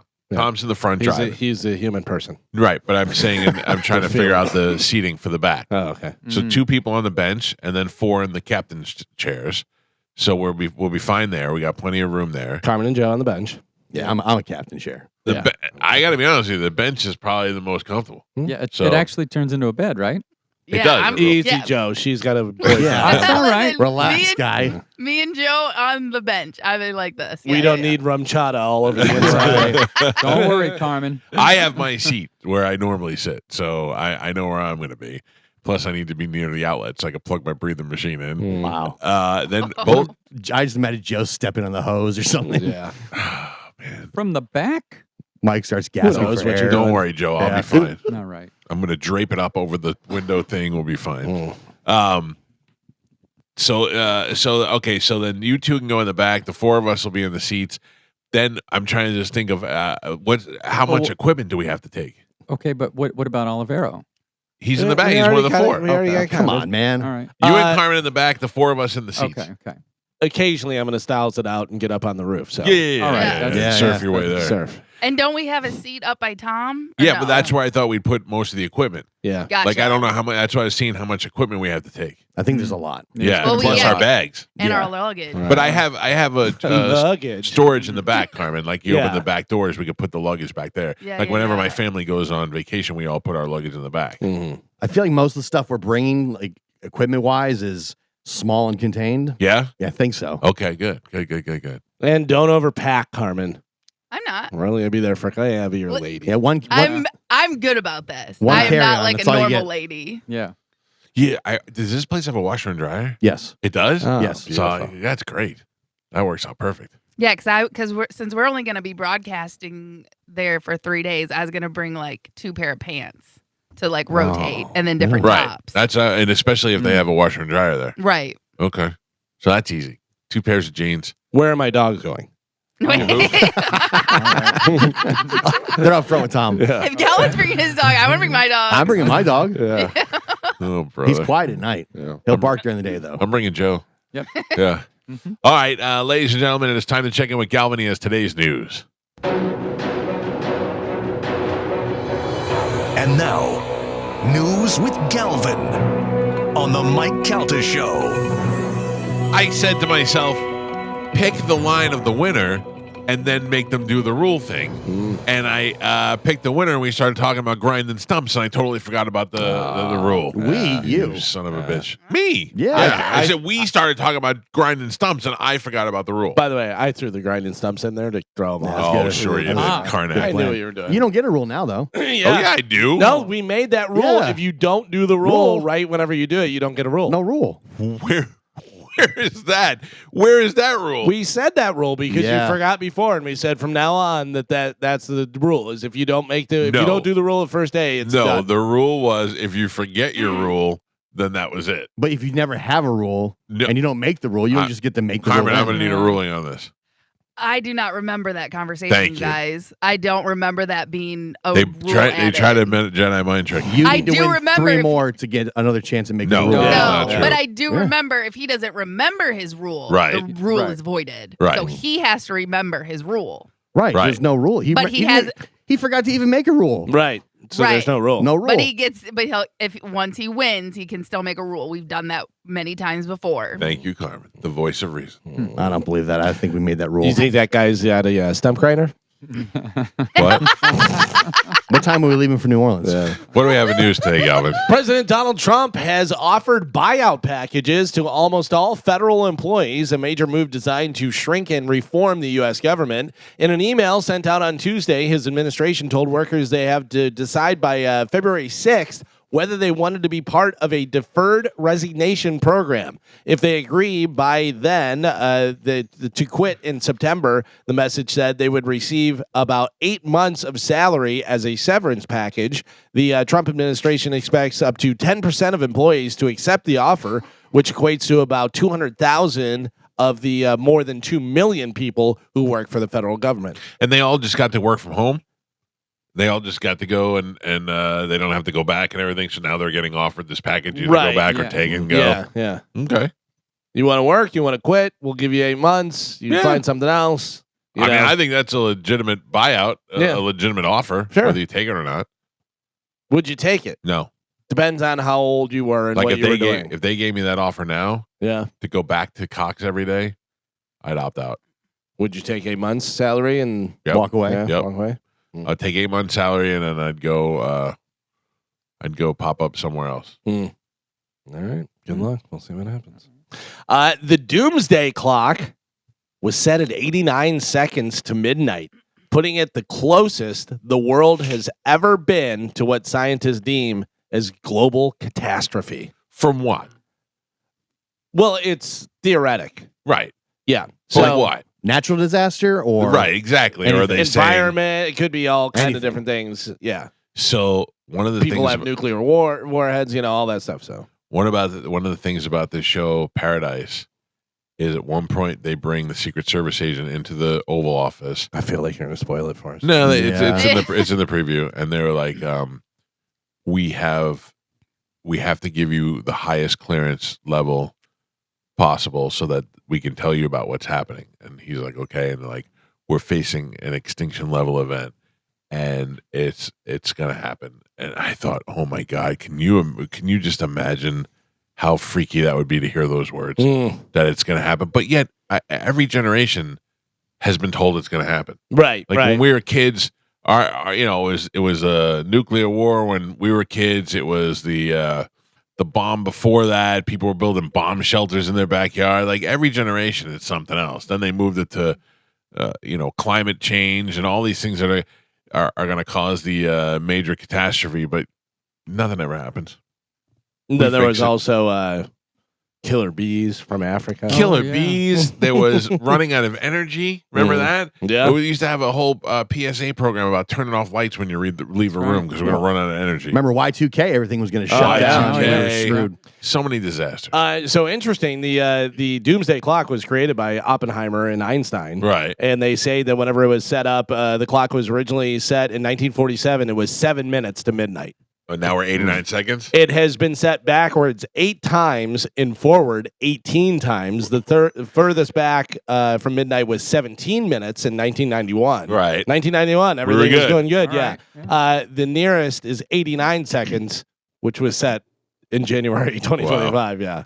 So it's Yeah, the I closest just it's ever been. it's a bunch of garbage. Yeah. It's just a way to get you all hyped up and worried Nuclear about war, stuff. boom. Yeah. But that's why it weighs that in. We have climate issues, we have nuclear issues, we Yeah. have tensions in the countries, and they're like, 89 seconds. I was watching a bunch of YouTube videos about like the transfer of power and stuff, like the logistics of it. Right. How they flipped the Oval Office in like the matter of like 8 hours. Oh, yeah. From yeah. the time Biden meets, like when he met Trump at the White House, from the time they leave to the time they come back that night in like the 8-hour window, that's when they flip the entire Oval Office. And they have them pick everything. Like they have to pick the art on Yeah. the walls. Yeah. They have Yeah. to pick the China pattern. They have to pick what desk this person, you know what I mean? That's all kind of stuff. There was 2 teams. They come and they move everything in and out within an 8-hour window between the time they leave the White House for go to the Capitol and the time they come back from one of the balls or whatever. Yeah, which and is they got to crazy. get that all done. Yeah. And the nuclear codes are handed off during the inauguration. There's a designated person, and you can probably see it now that you'll probably be able to see this person that carries like a bag behind the president at all times. Yeah. Those are the nuclear. Oh, yeah. to launch the nuclear Yeah. codes in that thing. They call it the football, don't they? Yeah. Yeah, the football. Yeah. Yeah. And during the inauguration, the new person that's in charge of carrying that hands it off during the inauguration. Like, so you can see him behind the president, and they hand off the bag to the other, To the other guy. the That's incoming wild. administration, which is That pretty is crazy. fascinating. It's so like a well-oiled machine. In this Paradise show, the president has like an iPad, and the iPad has all of the information that he needs in there. And at night, he has to lock it up in a safe in his room, and that's what they carry around. It has all the codes. Right, and everything. right. That's pretty cool. That stuff's fascinating. yeah, How yeah. they- So I mean, because it's stuff we'll normally never know. Simple is just like how quickly they flip the furniture and Right. everything from like the list of what the incoming president wants or needs or likes. It and really it's so is quick. worth it to take a trip to the White House. Yeah. To go to the White Yeah. House. I mean, no matter who's president at the time, it doesn't matter. But to be in the White House and take the tour and go from room to room and see that stuff, I think that's pretty cool. Tax day is Tuesday, April 15th, 2025. Everybody getting their taxes all ready to go? I got my W-2 the other day. Yeah. Are you already thinking about what you're spending if you're getting a return, what you're spending the return on? Oh, no. I don't. You don't think that far No. forward? I mean, well, I just, or whether you'll get I'll get a return, and I'll probably put that either towards current bills or whatever. Like, I just keep, that's a cycle. Well, that's it. Most people plan to spend their tax return on necessities like bills, utilities, groceries, and credit card debt. Doesn't that stink? You get money back and you're like, Yeah. I got to give it back to them again. Yeah. Pay myself back. Yeah. Right. Like I need to do, it's interesting because I need to do so many big money things around my house that it's killing me. Like I need to fix my driveway. I need to expand my driveway to make it wider so cars could pass each other because my idiot son keeps driving over the grass. I've replaced that section of grass. Tom has replaced that section of grass a dozen times already, and I need to widen my driveway.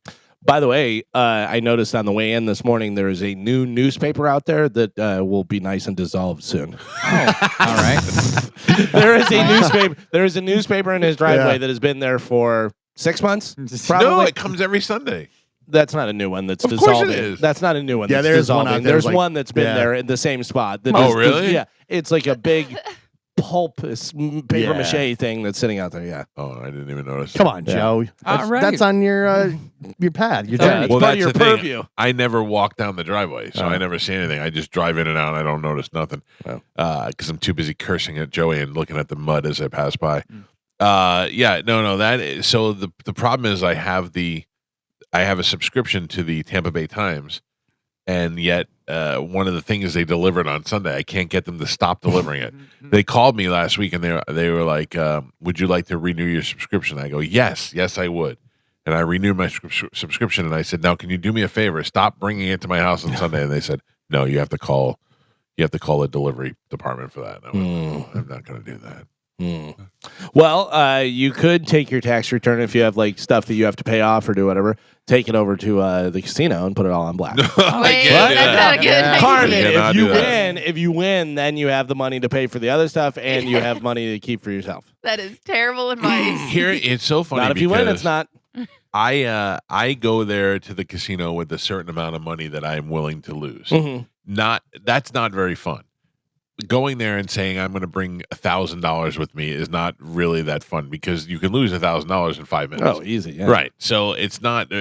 I wonder what it must be like to be Mike Evans, who says he's going over there to play cards, and he just made $1 million that day, and he's got 10 million more in the bank or 30 million more in the bank. What that must be? Is it fun to win? But do you realize that losing $1,000 and you losing $1 million can take exactly the same amount of time? You know what I mean? Like, but is it fun for him? right. Yeah. You know, Once you have that much money, you always talk about like Jordan was a big gambler and Right. stuff. You know, hundreds of millions of dollars, billions of dollars now. Is it fun to win $10 million? Well, I know over the weekend Portnoy was pissed because he had laid like $400,000 on the Bills. Yeah. And they lost, and he would have won like $2 million. Right. You know, But it's you're- all relevant to what you make anyway. So Exactly. it's the same. There's also the one where he's waiting for the pizza to cool down, and he made $115,000. Yeah. He was like, "Let me cool this down. Hang on, no, you got to think. All right, just made $115,000." He goes, "I think this is cool enough now." It's interesting that he is so transparent about that stuff, and we don't look at him like a bragger.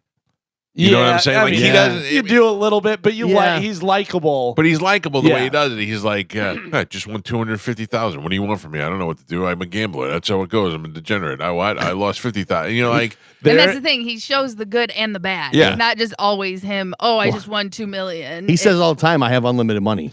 Yeah, He he's working on $100 million.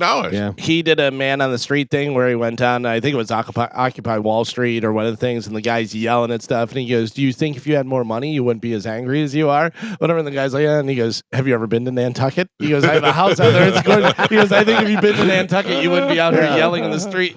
But we should hate him for that. Oh, 100%. And Boston. Right, like yeah. everything about him. on Everything paper. about him. We Yeah. should hate him. We But we love him. don't. Yeah.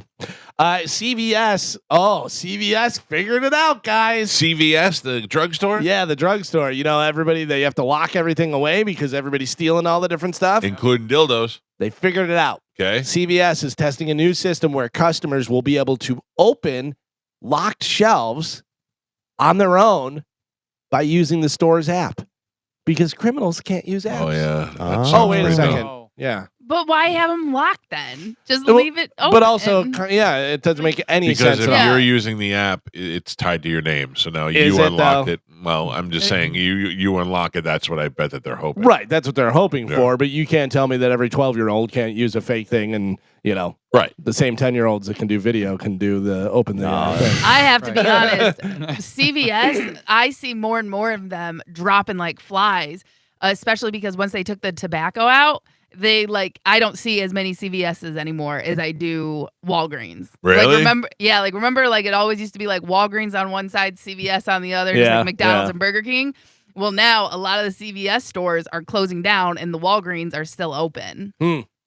Yeah, I don't know. It's always amazing to me whenever you like something like that closes, and you're like, really? Yeah. That closed? Like if a Wendy's closes, you're like, Wendy's? I figured they'd be in business forever. You know what amazes me is they are building another McDonald's on 54 Sure. between two McDonald's. Mm. Yeah, like they've just not same thing with Starbucks. There's one 3 miles away, but they've got another one. And they're both always packed. And they built that McDonald's in like 5 days. 5 days. It's like unbelievable. there's other places that have been under construction for months and months and months. Yeah. McDonald's went up and it's ready to open in like a week. They're ready to go. Yeah.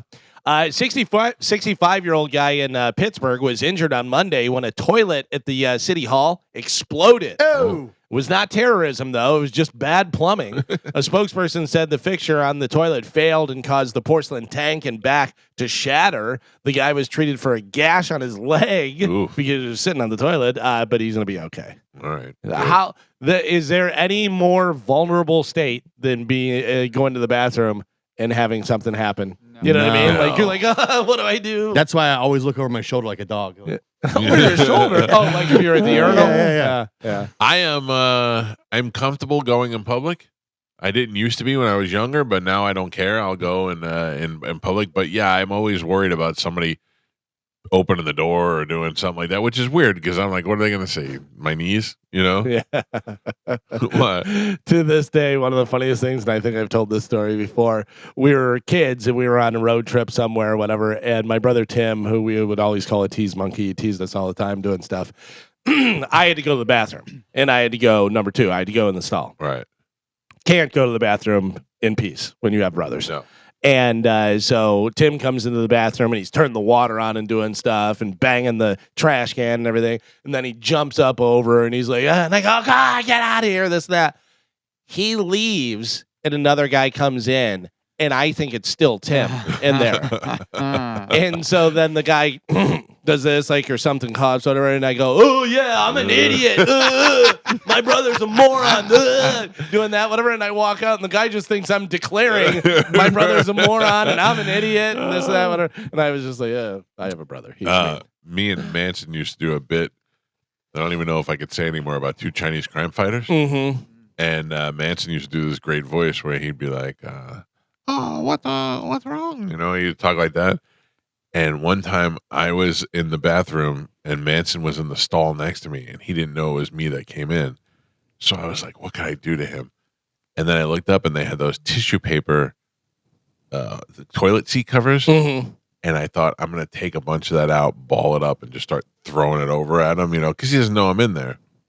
So I start taking it out, and I can't get it out. And then you just hear the crumbling of tissue paper, and I'm trying to pull it, and I'm like, fine with it, and it's crumbling. And all of a sudden, I just hear, "What, you make origami in there?" I mean, out of the blue, I think he doesn't know I'm in there, and I just hear, "What, you make origami in there?" And I just started dying laughing. I was like, all right. You ever see the video of the guy that's like in the stall, and then a little kid comes underneath? Yeah. Oh, that I mean, what more panic Yeah. could be? You have your pants down, and a little Yeah. kid comes into the stall. Joey used to do that because when I went in the bathroom, when I had to go number 2 with the baby, you had to bring him in the stall with you, Yeah. and then I had to keep him from going under other people's stalls. Yeah. Well, that's a tough move. Wild. A New York State Police trooper who claimed he was shot on Long Island is now facing charges after officials say he actually shot himself just to get attention and For the sympathy. attention. Yeah. That, I mean, for not for a pension or for he shot himself for the attention. Yeah. That's insane. That's wild. I mean, how much money? I know he's not doing it for the money, but how much money would you have to get shot? No, I don't. I've been punched. I I'm don't want to saying get. at all. Like flesh wound, they shoot you. Do I in the- live for Yeah, sure? you're definitely gonna live. You 100% are gonna live. But I'm talking like shooting your side of your belly. Do they 250. shoot through your arm? 250,000. Yeah. Oh, that's low. That's really low. Whoa. All right. Oh, I'm sorry. No, I wasn't offering it. I was saying Right. that's Guys, my can we pull minimum. that I got it. Can we I pull got it. that I'll do together? it. Can we pull Yeah, that I together? think- Let's shoot Mike. Just through the arm. Oh, through the arm. Oh my God. Oh. What caliber? What? Yeah, small caliber. I through have the arm. I have a buddy of mine who's dead now, but he had got shot through the arm, through his bicep, and he said he didn't realize it until all of a sudden he like felt pain, and thought that the guy grabbed him or something because Right. he was in the middle of a Yeah. fight with a guy, whatever, and then looked and realized just a big bullet hole in his thing. He was like, "What?" Yeah. yeah. I mean, No you could thanks. survive at 22, I think, probably. I got hit with a 22 when I was a kid, but you can definitely survive a 22. Yeah. But unless it hits you in the neck, then you're in Yeah. in deep S. But wait a second. So I'm saying I guess 250 is kind of cheap. Kinda. Well, I mean, look, if I got $250,000 to take a little nick in the arm, Mm. you know. I mean, people get shot for free all the time. That's true, Carmen. True. If I'm getting money, I don't know whether it's by choice, but whatever.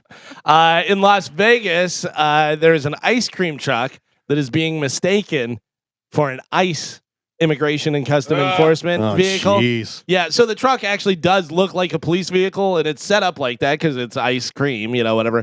But the driver says he just wanted to be creative. He said that he's just an ice cream man. We actually have some audio of the guy talking about it. I guess somebody put on social media that truck was a fake, like they were setting it up where it is actually ice, but it looks like an ice cream truck. Here's the owner of the vehicle talking. I don't have that. Oh, man. Oh, I'm sorry. Did I not send that? No, I have the other one. My bad. I only have one. All right, he basically just said that. He goes, "I'm just an ice cream man." He goes, "I'm not trying to arrest anybody or anything. I'm just trying to sell ice cream." The Johnsontown Flood Museum in Pennsylvania. I don't know if anybody's ever been there or was planning to go there. It is temporarily closed. The Johnsontown Flood Museum in Pennsylvania is temporarily closed. Is it a museum about floods? Yes. Or I thought that was okay. Do you know why it's closed? Flooding? Due to flooding. Yeah. Well, that worked out. Today is Happy National Puzzle Day. Does anybody enjoy doing puzzles? I do. What kind of puzzles? So a couple years ago, I got really into it, and I did like a Pokemon puzzle, and then I also did like one of those find a puzzle where it's just a bunch of random stuff inside the puzzle. Right. And then I have one that I've been wanting to do, but I don't have my table at the house. But it's like a marble mural, which is going to be really, really hard because it's just colors. Yeah. There's no like shapes or anything. But yes, I do enjoy doing puzzles. Start with the edges, Carmen. Start with the edges. Always. Yes. Always. Yeah. Do the corners. I do the New York Times. They have the daily crossword, Crossword, but yeah. then they also have the other. They have like 3 games they do, including that one. What's the one that everybody does? where you- Wordle? Sudoku? Wordle. Wordle? It's I still do Wordle. Wordle. It's Wordle. It's the crossword, and it's a couple other games that they have. My wife does Sudoku, and I've looked Love at it, those. and I've never actually read the rules or anything. I have no idea what it is going No, on. I don't really. I mean, I'm sure I could figure it out, but I Right. don't really know what it is either. I I love those. I haven't put enough time into it to figure it out, and I just go, Can you put a 2 there? I just have no idea. By the way, they're showing on the TV the we talked about it before, the Harry Met Sally, Billy Crystal, Billy and Meg Crystal, Ryan. yeah, the scene, that they were going to do a commercial Super Bowl, and we figured it was going to be when Harry Met Sally and the Right. the fake orgasm thing. It's exactly what it is. Of course. And then they pan over to Sydney Sweeney is in it, and she does the "I'll have what she's having." Oh. How clever is that? Very original. Ugh. And How not much are only they that, getting but people are not going to know. There's a whole group of people that are going to be like, "Who are these old people?" Right. Yeah. What is going on? Right, but they don't know we're Sydney Sweeney. Yeah, right. Yeah. Yeah, it's weird. The fight that you never wanted to have happen may or may not be happening. Brothers Jake Paul and Logan Paul made a social media announcement Tuesday that suggested that they have a show or a fight coming to HBO Max, calling it the moment you've waited a decade for. No, we haven't. No, we haven't. The post featured a head-to-head shot of the brothers with a March 27th date and the HBO Max logo. Further details were not included in the post. ESPN reported anonymous sources that say it will be a reality series rather than a boxing match. Did you see my addition to that? No. I connected their mouths by a double-headed dildo Oh. on our Wait. Instagram page. Yeah, I thought that would Maybe be you more should be doing appropriate. Super Bowl ads. Yeah. I mean, come on. Yeah. I mean, I would imagine that they're probably going to have like fighters and then, teams, Logan's team and Jake's team, and then they whittle it down, and then maybe the main event is. The sad thing is, there's going to be probably a ton of people that watch that. I'm and sure. it'll Well, be highly successful. It's interesting because unlike Dave Portnoy, who we like, it's okay to hate Jake Paul and Logan Paul and still watch them. Like I look Yeah. at Logan Paul and I go, this guy is good looking. He's in great shape. He's excelling at his WWE career. He's doing really well, and he's a self-made kid. I should be very proud of him, but yet I hate him. But I have no problem watching him. Like I have no problem watching them box other people, and I hope that they lose. And when they don't, I go, okay, they didn't. So it's a weird kind of relationship. I mean, I get the gimmick that they're doing, but the fact that they're both so overwhelmingly successful and they're all both self-made is pretty impressive Yeah. to me. Yeah, I don't hate either of them. I just don't really care. And if they were to fight each other, you'd go, all right, well, this is just stupid. Yeah. If they do a competition, like I used to love that Contender show that Sylvester Stallone and Sugar Ray Leonard, they put Yeah, together that was De La great. Hoya, whatever. So if it is a boxing thing like that where they have a competition, almost like the Ultimate Fighter, where they Right. have the guys fight and then whittle it down, and then the two get to fight on a card, whatever. If they do that, and maybe these guys fight on an undercard of Jake Paul's, whoever whatever retired basketball player he fights next, or whoever it is. Everything they do is so massively successful. Everything, is, from their yeah. podcast, their videos, to the boxing, WWE, everything is their prime drink. I mean, everything is crazy successful with anything they come in contact with. Well, they were talking about doing the fight with Conor McGregor, and UFC said, Yeah, I saw Conor that. McGregor is still under contract, even though he hasn't fought for 3 years in the UFC. And the I think. last couple of times he fought, he lost. Right. So And Jake Paul talks a ton of trash about Dana White all the time. To Yeah. accuse him of not paying his fighters and Right. stuff. So that's probably why too. Yeah, well, they shut it down, and they're like, no way is he getting in there and fighting whenever he hasn't fought for us, Right. whenever we still have him under contract and everything. So we'll see what happens with that. But that's another one that probably would have been hugely successful. Yeah, You yeah. know. The other one fought him, right? Logan Paul fought McGregor already. No, I don't think so. Yeah. Yeah, Logan one Paul of them. fought McGregor. Because McGregor- remember, Jake was in the audience, yo, you got him! You're going to get him! And he's all lispy and yelling and stuff. I know they fought Mayweather. Not was that it? Mayweather, yeah. Oh, Logan that's Paul what it is. Yeah, fought you're right. Mayweather. Yep. Yeah. You're right. You're right. Yeah, and Jake yeah. Paul was the same thing. Yes. And he was like, "Oh, my brother beat Floyd Mayweather." And Right. Yeah. Ugh. See, that just shows you how overdone it is. Yeah. We don't even know who they fought. We're like, I don't know. He fought somebody. Something happened. Just imagine even that. One brother fought Mayweather, the other one fought Mike Tyson. Yeah. I mean, Yeah. just so you can just say that whether it was real or not is insane. Yeah. I got to tell you, Anthony Mackie is, I've always said they couldn't get Will Smith, so they got Anthony Mackie. So he's the new Captain America. Yes. However that goes down, and Captain America said, you're going to be the new guy. And Yeah, all what that stuff. happened? Captain America gave him the Dominus Trubiscus on his way out? Yeah. Captain America was going out, so he passes the shield on to Anthony Mackie. Okay, so he doesn't have the Captain America super strength, power, health and power, right? No, he's more like a Tony Stark. He has a lot of technology that makes him a super. Okay, Right. But he upset some people the other day when he said, "quote Captain America." Well, I'll let him say it. We actually have video and audio of him saying this. Take a listen. Here's Anthony Mackie. For me, Captain America represents a lot of different things, and I don't think the term, America should be one of those representations. Mm. What does that mean? It means you're making people mad in America. Anytime you say anything bad about America. It doesn't make any sense. Yeah. Well, it's a Like whole you're Captain America. Right. You represent America. Yeah. And that's really what Captain America is. So the fact that you say America shouldn't be part of the term, like the representation. To quote Gio, not my Captain America. No. I don't like him. I don't think he's a leading man. No, he doesn't. But I don't think that he is designed to lead this movie. I think that it's a combination of Harrison Ford and the other people that are in it, and of course him as a main character. Yeah. But I think that you're resting on Harrison Ford on this one. I think the tests must say it too, because I see more and more of Red Hulk, which I've also heard is only a small portion of the movie, right? But is in all the marketing. Yeah. That's interesting. And it's weird that the president is Red Hulk. Yeah, I vaguely remember the Red Hulk from reading comics as a kid, so I don't even know the backstory to that. I will see the movie in the theater. Maybe. Yeah, I'm not.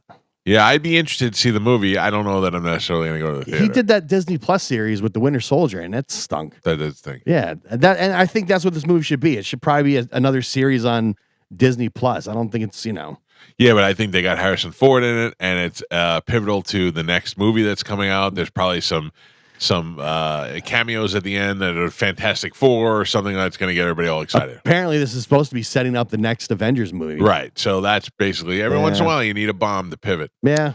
So what if they do they're going to do, what if they do the next Fantastic Four is bomb again? Because it has never done well, right? No, I mean, they did okay, but this one here is now into the MCU. So before they weren't. Now they cross over with Wolverine and Spider-Man and all. They're all in the same thing now. The Miles Teller version was the one that was the big bomb. That was a bomb, and the Young Griffith one was a big bomb too. Yeah, I mean they made 2 movies out of the one before that. There's 2 Fantastic Four movies. Yes. So it wasn't. That was with when Chris Evans plays Human Torch and stuff. Right. Those weren't that bad. Chickless was the thing. Do we know who the different people are for this one or no? Yes. Pedro Pascal is Mr. Fantastic. Yeah.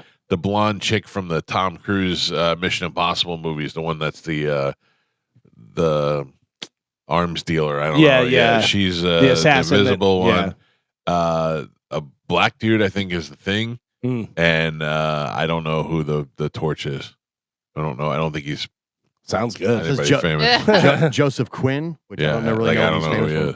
Pedro Pascal is great and everything. Yes. So far, like I really like him a lot. But I like he isn't. No. Wonder Woman 2.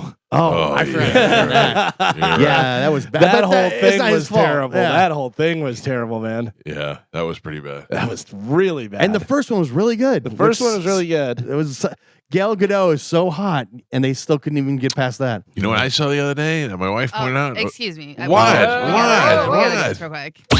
Here we go, Bone Fam. The Bone Bonus. Sponsored by Anajar and Levine. Accident Attorneys. Call 1-800-747-FREE. That's 1-800-747-3733. This hour's Bone Bonus keyword is coin. This hour's keyword is coin. COIN. Head over to the 1025 The Bone app now and enter the word coin. Before 30 minutes past the top of the hour, and that $1,000 Bone bonus could be yours. Also, don't forget, if you get a phone call from a number you don't recognize, answer it because it could be them calling to tell you want $1,000. Hello. Coin. Yep, get it. Good luck, everybody. I was watching Entourage the other day. Oh, yeah? And they had a premiere of a movie that they were going to, and Gal Gadot was Vince's girlfriend. Oh, nice, yeah. In the thing. I didn't even recognize it. My wife's like, is that Wonder Woman? Yes, it is. Yeah. Good for him. She's so beautiful. Unbelievable. Yeah. Unbelievable. You're a big Superman fan. I do like Superman. You love Smallville. I do love Smallville. Have you heard? I did. Tom Welling, best known for playing Clark Kent on the Superman origin story TV show Smallville, had a little run-in with the law. The actor was recently arrested. According to police records obtained by TMZ, the 47-year-old was arrested in an Arby's parking lot in California just after midnight on Sunday, where the local police department picked him up for allegedly driving under the influence. Yeah. His blood alcohol was reportedly above the 0.08% alcohol. So, Yeah. I mean, I'll chalk that up to people make mistakes. You know what I mean? It's different than reading a story that says he drove through the Arby's and was 3 times above the limit. You know? But I just love after midnight Arby's parking lot. All Superman's Superman. drunk. Yeah. That's funny. Not good. Well, good luck, Tom Welling. By the way, we've been talking about it this morning. The show Paradise that you were talking about that is on Hulu. With Sterling K. Brown. It looks like it's gonna be really good. You said you watched the first episode; it was good. Paradise was originally going to be called what? I don't even want to guess because I don't want to give away anything. I'll give you a little bit of a hint. It has Paradise in the title. Paradise City. Paradise City. Yes. But they could not come to terms with Guns N' Roses. Really? For use of the song or the title or anything. Yeah. So they were going to call it Paradise City. I want to tell you why. No. Come on. No. You find out early. Nope. Don't tell anybody. Come on. As you're probably aware, we're going to broadcast from New Orleans because there's a big game happening. Kendrick Lamar was selected for the halftime show performer for Super Bowl 59. What you might not know is the Not Like Us rapper has teamed up with the fashion designer Willie Charveria. Yeah, you know Willie. On a limited collection to commemorate the event. The collection includes hoodie, t-shirt, gym shorts, bomber jacket featuring NFL patches, and all of it will sell out immediately Of course, and be before so it even expensive. goes on sale. Yeah. My son will probably have 2 of them. Yeah. My wife did some good investigative journalism. Okay. To find out who the guest stars are going to be. Yes. And stuff? Yeah. Well, we know one, right? SZA. SZA. Yeah. They said about SZA. And my wife says the next one's going to be Tyler, the Creator. Will be there. Will be there because as well. he's on tour or something, or he's No. down in that area, or what? No. I'll show you. Because they put out some sort of video about the guests and the thing, and in the back of the Tyler, the Creator, the Kendrick Lamar thing, there was guys marching. You could see feet marching along the back. And in a Tyler, the Creator video that he released this year, it was guys marching along. The video showed, so she thinks it's the same marchers. The other guy. I was like, you little sneaker. You little sneaky sneak. Yeah. So, right. Listen, if you're into that kind of music, Kendrick and Tyler out there together with SZA, that'd be huge. Yeah. Oh, yeah. That'll be very big for sure. Sticking with Super Bowl stuff, according to a new study, we always talk about this, 55% of the people feel that Monday after the Super Bowl should be a holiday. You should be able to take that Monday off because Super Bowl Sunday, everything going on. I think that's absurd. They should move the game up. Yes. That's what they should do. Yes. It should be Super Bowl Saturday. Yeah. Super Bowl Sunday is absurd. That people should get off on Monday because they were up till 11 o'clock watching the game. It's not even a late game. So It yeah, is but if late. you're think about it this way, we never do it because we're always Monday and we got to be here Monday early Right. and all that stuff. But if you were at a Super Bowl party, the party's not ending as soon as the game's over. No, but you're an adult and you can't leave at midnight to go home and go to bed. But that's the thing. Like, think about us. Like, unless we watch the game at home, we're either leaving at halftime or we're not getting home until 12 or 1, and we got to get up at 4. Yeah, but And- you shouldn't give people a day off for that. You want to go stay out late drinking? No, you got to feel the consequences. Listen, I know. I'm saying they should move the game up. I'm with you on that. Super Bowl Saturday. Yeah. Super Bowl Saturday. Or just earlier on Sunday. Yeah, but they Just can't earlier. because the world's watching the game and the time differences. You And can't you have it need- on at 8 o'clock in the And you morning. need the build up and everything Yeah. for it and Right. stuff. Yeah, but I think you do it Saturday. It just makes perfect sense. Do it on Saturday. You're fine. Yeah, just Trump- like Halloween should be the last Saturday or Yep. last Friday Yep. of October. Yes. Right. And Trump should make these executive orders. Right. And you should play every Super Bowl in the Gulf of America. You know when I'm gonna go? If they change daylight savings time, I'm gonna be upset with that. I like when it gets dark early. Oh no. No. A new career-spanning Rush anthology titled Rush 50 will include previously unreleased tracks and fan-requested material. The collection is out on March 21st and will arrive on vinyl as a 7 LP box set and on CD in a 4-disc box set. It marks the first ever career-spanning anthology from Rush. Nerds. Yeah, they'll be Buy excited. They'll be excited about that. A lot of people will buy it, I'm sure. A lot of people love Rush and want them to get it back out there. And then finally in news, someone on social media asked, what's a common thing people say that makes zero sense? Like, what's a common saying that you've heard that you're like, that doesn't make sense? Oh, I'll tell you, I know this is not what you're talking about, but I remember one time sitting in Miami staring at a billboard and I did not understand it. It said Coca-Cola, the taste that lasts forever. And I go, what does that mean? Like it's in your mouth forever? So if you go eat a steak the next day, all you can taste is Coca-Cola. Like it just doesn't make sense. It tastes that lasts forever. Yeah. What is the reading, writing, arithmetic, whatever, the 3 R's and stuff, and it's not R's. No. Yeah. What about when people say, I couldn't care less? Yeah. Right. Or what's the other one that they use? Well, sometimes people mistake that. They say I could care less, which is wrong. Yeah. Because it means you could care less. Right. I couldn't care less. It should be you couldn't care less. Here are some of the different ones that people pointed out. I'm sweating like a pig. Pigs don't actually sweat. Yeah. I'm healthy as a horse. Your horse breaks your leg, you got to kill it. Right. And horses don't live very long Yeah. either. Yeah, that's a. I slept like a baby. Babies don't sleep. are known for having problems sleeping. Yeah. 6 a.m. in the morning. That's the only time 6 a.m. is. True. Yeah. You don't have to say in the morning. Yep. 6 a.m. You can either say 6 in the morning or 6 a.m. 6 a.m. in the morning doesn't make any sense. There's one. I know there's a guy listening right now, and he's yelling at his radio because he tells me every time I say it, the ATM machine. The M in ATM is machine. So I'm saying. Oh, you're saying that automated teller machine. Oh yeah, that's right. I didn't even think about that. But everybody does it. I mean, a lot of people do it. I'm gonna hit the ATM machine. Yeah, of course. I say the cash machine, but yeah, ATM. Hit the ATM. That's interesting. I never thought about that. I do. I know I do it all the time. ATM machine. Someone saying did a 360 when they changed their mind or whatever. That's that. 360 means you're going the same direction. Right. It's 180. One full around. Yeah. 180 would mean you're going in the Flip-flop. opposite. Yeah. Totally flip flopping. People referring to a lion as the king of the jungle. Well, that's true. Lions don't live in the jungle. Of course they do. No, they don't. Live in the Sahara. They live in the desert. They do not live in a jungle. plains. There's I no mean, Tarzan had lions around. no.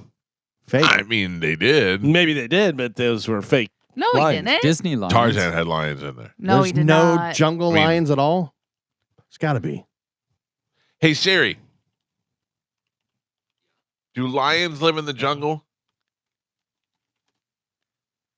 No, lions do not live in the jungle. They're typically found in the grasslands and savannas. Mm-hmm. King of the Savannah. Yeah. Doesn't have the same ring to it. No. No, By the way, I don't like that your Siri's a dude now. Yeah. What's up with that? my Siri's a snarp. I almost said a bad word. Yeah, I don't like how they go. It goes, yeah. Yeah, he's a real douche. What's? I guess they're trying to make it sound more natural. Hey Siri, No, you get to pick it. talk over it. Forget it. He's just snarky. Yeah. You ask it a question. Hey Siri, does lion live in the jungle? Ugh. Yeah. It's like you're bothering Yeah. it. But I guess that is very lifelike. What do you think? Because you're idiot? probably asking a stupid question. Yeah. So like Carmen said, I picked the voice. Right. I didn't want the same one, and then I picked the like with an accent from Right. New Zealand or something like that, and it ended up being a guy. So I was like, oh, that's fine. Yeah, the response though is the same no matter the voice. It does the thing. Yeah. Well, my girl used to go. I'd go, hey Siri, and it'd go, mm-hmm. Yeah, mine does that. Hey Siri. God damn it! Never works when you want it to work. No. Hey Siri. That's mine. I heard yours and not mine. Hey Siri. Mm-hmm. Yeah. See, mine's friendly and There it's should be ready. a snark dial. on that. It's a little bit. You know? She's No, like, mine's ready to go. She goes, mm-hmm. Mine says, "What do you want?" What stupid question do you have for me? Some of the other stuff people say, irregardless. Yeah, I was going to bring that up. Irregardless is not a word. Not a word. It's regardless. For all intensive purposes. No, that's wrong. What For is it, all- Joe? All intents and purposes. That's right. Yeah, a lot of people say for all intensive purposes. Really? Oh Yeah. yeah. Yeah, a lot of people say that. I always said bold-faced lie. Well, we've talked about that, before. Yeah, Spanish used to always say supposedly. supposedly. Yeah, supposedly. I used to say wheelbarrow, Mhm. not wheelbarrow. Money can't buy happiness. Have you ever had money? Yeah. Yeah. Happy as a clam? Yeah, I don't get that. No. I think because clams don't do nothing. They're just, you know what I mean? But are they happy? I don't know. Nobody's ever Yes, told me. they seem happy. This is weird They because smile. people say don't sweat the small stuff, but then they say it's the little things that count. That's true. Yeah. That's true. Another flip flop is the early bird catches the worm, but then there's the saying the second mouse gets the cheese. Oh, I don't. Oh, yeah, because the first First one one gets gets whacked. whacked. Yeah, Yeah. yeah, But the yeah. second one's like, thanks, Joe. I never heard that Yeah. before, but that makes so much sense. The Yeah. second mouse gets the cheese. Yeah. Early bird gets the worm. What would you rather have? jeez. That's why I Cheese. take my I don't time. want a worm. Oh, Crazy. Also, the mouse churns the cream into butter and then climbs out. I was that second mouse. Remember from Catch Me If You Can. Well, there you go. That is it for news. all right, Calvin. Thank you. By the way, this will all be in Jerry Seinfeld's next stand-up special. well, good Mike morning. Calta Show. Good morning. Hello? Yes, sir. Yes, sir. Calling for the cash advance For the what? bonus. Hmm. Cash bonus. Yeah. What about it? I was calling in to get the word coin. Oh, sorry, that's not the word. Coin, COIN? Yeah. Well, did you hear that? Yes, sir. But you didn't hear the instructions that said that you're supposed to go put the word in the app? No. Yeah. I just got in the... no Yeah. shit. Yeah. All right. Then you dropped that. Yeah. Mike Calta Show. Good morning. He definitely says it regardless. Yeah. Hello? Yes, sir. I don't understand. You call, you say hi, I say hi, and then you don't talk. Hello? Forget it. I'm not talking to anybody anymore. All right. Carmen, calls- shut the phones off. Should not be that hard. No. Shut the phones off, Carmen. I'm not taking any more phone calls. Here's my thing too: is I think about people like that. You can't make a phone call. What are you doing in life? Yeah. Like, how are you driving? How are you working? Do you have a girlfriend? Are you raising a child? Let's try one more time. Let's try one more time. No, why? Turn it Mike back Calta on, Show. Robert. Good morning. Hello? Yes, sir. Hey, I'm so sorry. I'm trying to switch it back over to my handset. Could have versus could of is my suggestion, and I'll let you go for my phone issues. My apologies. That was okay. That was good. You recovered very well, sir. Thank you. I could have. I could. I always say coulda. I coulda. Coulda. Yeah, I'm a coulda's not coulda even a guy. thing, yeah. I know. But I could have. I could have. Yeah, I'm a coulda. I'm a coulda and I'm an ain't. But could have is correct, right? Yeah. Yeah. I- Yeah. Okay. But well, also, I know I could have done that. I could have done No, that. you're not supposed You're to. right. Could yeah. But also, Sir, you recovered. That was a good call. but you're trying to say the abbreviation of Right. could have, but Could've. that's the thing is it sounds like could have, Could have. but you're saying could have, Right, but it's could have. right? Apostrophe V. Could be. That's correct. Mike Calta Show. Good morning. How's it going, Mike? Good, sir. How are you? Good, buddy. I'm not sure if you said this to Cody. I know you got Cody on tomorrow, but you kept on wanting to ask him about his comedy days, like his stand-up comedy. I know that I listened to the show very intently, and I was just wondering, did you ever bring that up to him one Thursday or no? Yeah, so early on we asked him about it, but I've never actually seen it. I think Galvin told me about it. Maybe I'll see if I could pull some up and we could play something for him tomorrow. Yeah, because I remember. I mean, like, you know, he's pretty funny, and he comes up with these quips and everything. And I was thinking, you know, and I remember you saying that he did stand up comedy, but when you were thinking about that, goes to a different school, you don't know. That was pretty damn funny. He's funny, and I enjoy talking to him. So I'll look it up and see. Maybe his comedy is actually good. We'll see. All right, thanks for the heads up, sir. I see the phones are working great now. I saw one of his clips. It was pretty good. Yeah? Yeah, it wasn't bad. Yeah, I mean, look, it takes balls to get up Yeah. there. I'm stressing out about having to do stand-up in front of Louis C.K. in a couple of weeks. Oh, yeah. man. Like, Bobby's like, you just go up there and do whatever you want. I go, how about I just go, hey, welcome to the show, and now Bobby Kelly. Are And you he's gonna pick his brain for some pointers no, afterwards? no. Are you using the same material you used before? Are you doing some new stuff? What do you Probably a got? little bit of both. Yeah. Yeah. My thing is that, like, Brett Ernst was in here, and Brett Ernst is like, I go out on the road and I hang out and talk to Sebastian Maniscalco, and I still don't call him and don't bother him. You know what I mean? Like, he's like, I'm friends with him, and I still don't. Like, guy called me, asked me if I can get him tickets. I'm not going to call Sebastian and ask him for tickets.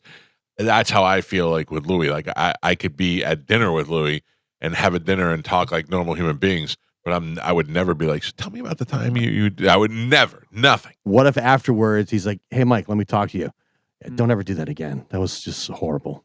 I already hear that in my head, so it doesn't matter. It can't be bad. Do Did you you say, know- okay, Louis, you're right? Or Yeah. Do you know Louis used to open for Jerry Seinfeld, and a time that he got to open for Jerry Seinfeld, he said, this next guy coming up is the funniest guy in the world, blah, blah, blah. And Jerry Seinfeld said, don't ever do that again. He Yeah. goes, there's nowhere to go. Oh, yeah. He goes, you're leaving me hang out there and stuff. But he said he liked Louis, and then he brought him out on the road with him and did stuff. But he said Louis said the first Yeah. meeting was Jerry Seinfeld yelling at me, telling me not to do that. Who is the black dude that Jerry brings with him all the time that's been around forever? Mario Joyner. Mario Joyner. Yeah. Mario Joyner opened for Chris Rock when we went to see him, Mhm. and he was great. Oh, my dad loved Mario Joyner. Mario Joyner's Because funny. we went, I took my parents to see Seinfeld, and he opened for him, and my dad was like, Seinfeld, of course, great, whatever. He goes, but I thought that opener guy was really funny. Do you think Seinfeld takes care of Mario Joyner 100%. for life? Yeah. Right? Because they've been friends for so long, Yeah. and he's like, I'll just pay you $100,000 a year just to be available. Right. Yeah, that's Yeah. what I would do if I had that kind of money. Yeah.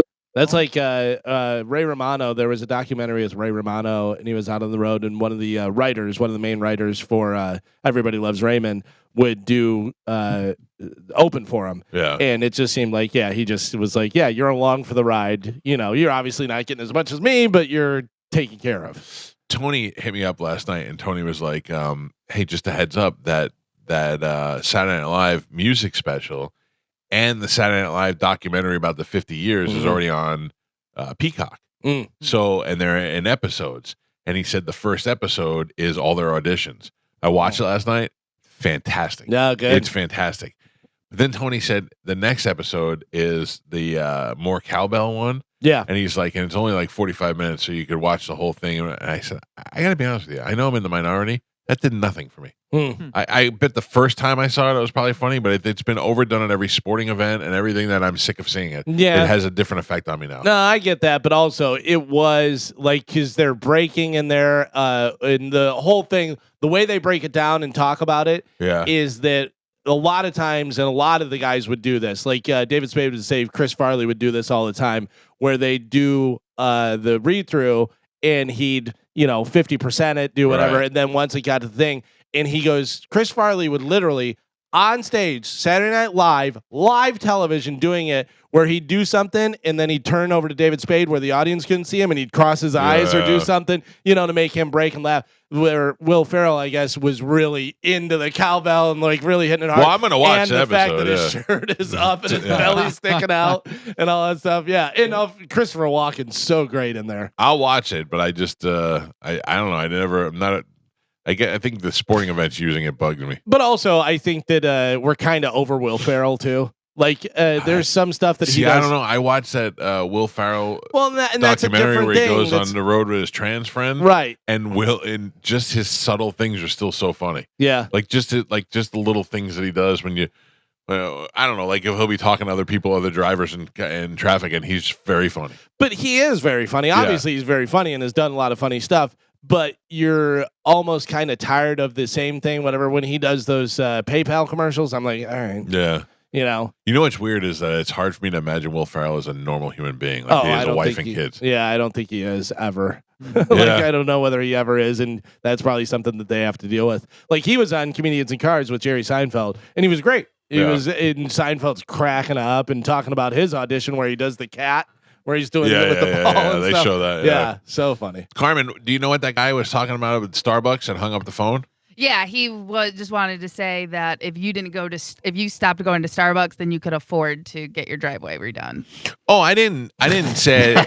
You're waiting for your tax. Yeah, I'm thing. not. It's not a matter of whether I can afford it or not. I can certainly afford it. It's not a very big job that needs to be done. It's two things that are holding me up. One is that I'd have to get the same bricks that I have out there now. And that's like I need more pavers. So I'm either redo my whole driveway, or I have to find enough bricks to you know what I'm saying? That's a pain in the ass. And then I have to submit it to my homeowners association before I do it and get approval on it. So every time I think about it, it's just a headache. That's the only reason why I haven't had it done. But I didn't know. I thought the phone screener thing said Starbucks no driveway, and I went, what? No, it said Starbucks equals driveway. Right. I thought they were taking away the drive-through at Starbucks, and it got me very nervous for a second. No. All right, I need to take a break. When we come back, we got a brand new open letter from Galvin. What is the Adam Johnson? He's caught in ETA? traffic, but he's on his way. That's fine. Yeah. It's perfect. So we'll take a break. Galvin has a brand new open letter. Adam Johnson, the lectern guy or the podium guy, as you know him from the January 6th riots, is going to be here, freshly pardoned with us when he gets here through traffic. It's the Mike Calta Show. Open letter next on 102.5 The Bone. But first, ladies and gentlemen, a brand new open letter from Galvin. And now, an open letter from Galvin. This is an open letter to people that believe stuff that's not true. Dear people that believe stuff that's not true, seriously, it's getting harder and harder to discern what is real and what's not real. With AI and the advancement of other technology, we see videos all the time that make us question everything. But there are a lot of things we definitely know are not true, like Bigfoot or Loch Ness Monster, or that America will ever have a woman president. Of course, I'm joking, but not about the woman president. Social media, people believe stuff like it's law. As soon as I start arguing with someone about something that they say, they drop, well, I saw it on TikTok.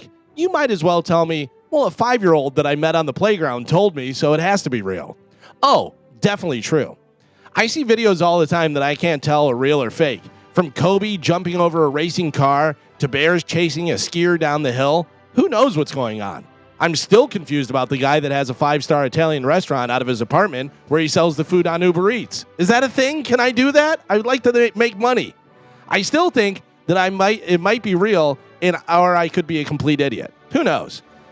If you would have told me 20 years ago that there was a secret island where the richest people in the world go to bang little kids, I would have thought you were a complete and total lunatic. But here we are. Here's something, though. Out of everything I've heard and everything that I've seen in the past 10 to 20 years, one thing that I can tell you that I am 100% positive that really happened is that in front of the entire world watching, Elon Musk gave President Trump a Nazi salute. I'm Galvin from the Mike Calta Show, and this has been an open letter to people believe stuff that's not true. 100% true. We all watched. Yeah, we saw it. I would go to an island that had old ladies on it. Oh. That's totally fine. Yeah. I wish I had an old lady sex girlfriend. Oh. Mm-hmm. Yeah, I do, because I am into older women, and at my age now, an older woman has to be older. I was going to say, because you're 53, how old is older woman? What are you talking, 75? 60s? I mean, I would. Yeah? Yeah. I'd, somebody hopefully doesn't have cobwebs. I'm talking about somebody who still looks good and is still active, but I don't mind a little wrinkles. There is somebody that I have in mind that I'm going to look and see how old they are, and I guarantee that you... like a lot of, like Jennifer Coolidge, that's up my alley. I can tell you right now, 73 years old, Jane Seymour. Oh, 100%. 100%. She's gorgeous. Yeah. Jane Seymour, and they don't have to be gorgeous, but I'm saying that one happens to be gorgeous. I like the Jennifer Coolidge type. I like the... trying to think of who else. Like celebrity-wise. I think is hot? Elon Musk's mother, Mae Musk. Yeah? Yeah. She was a model at one point. Yeah, she was still... I mean, she's got to be like 80 years old with or 70-something year old with the white hair, and she's still smoking hot.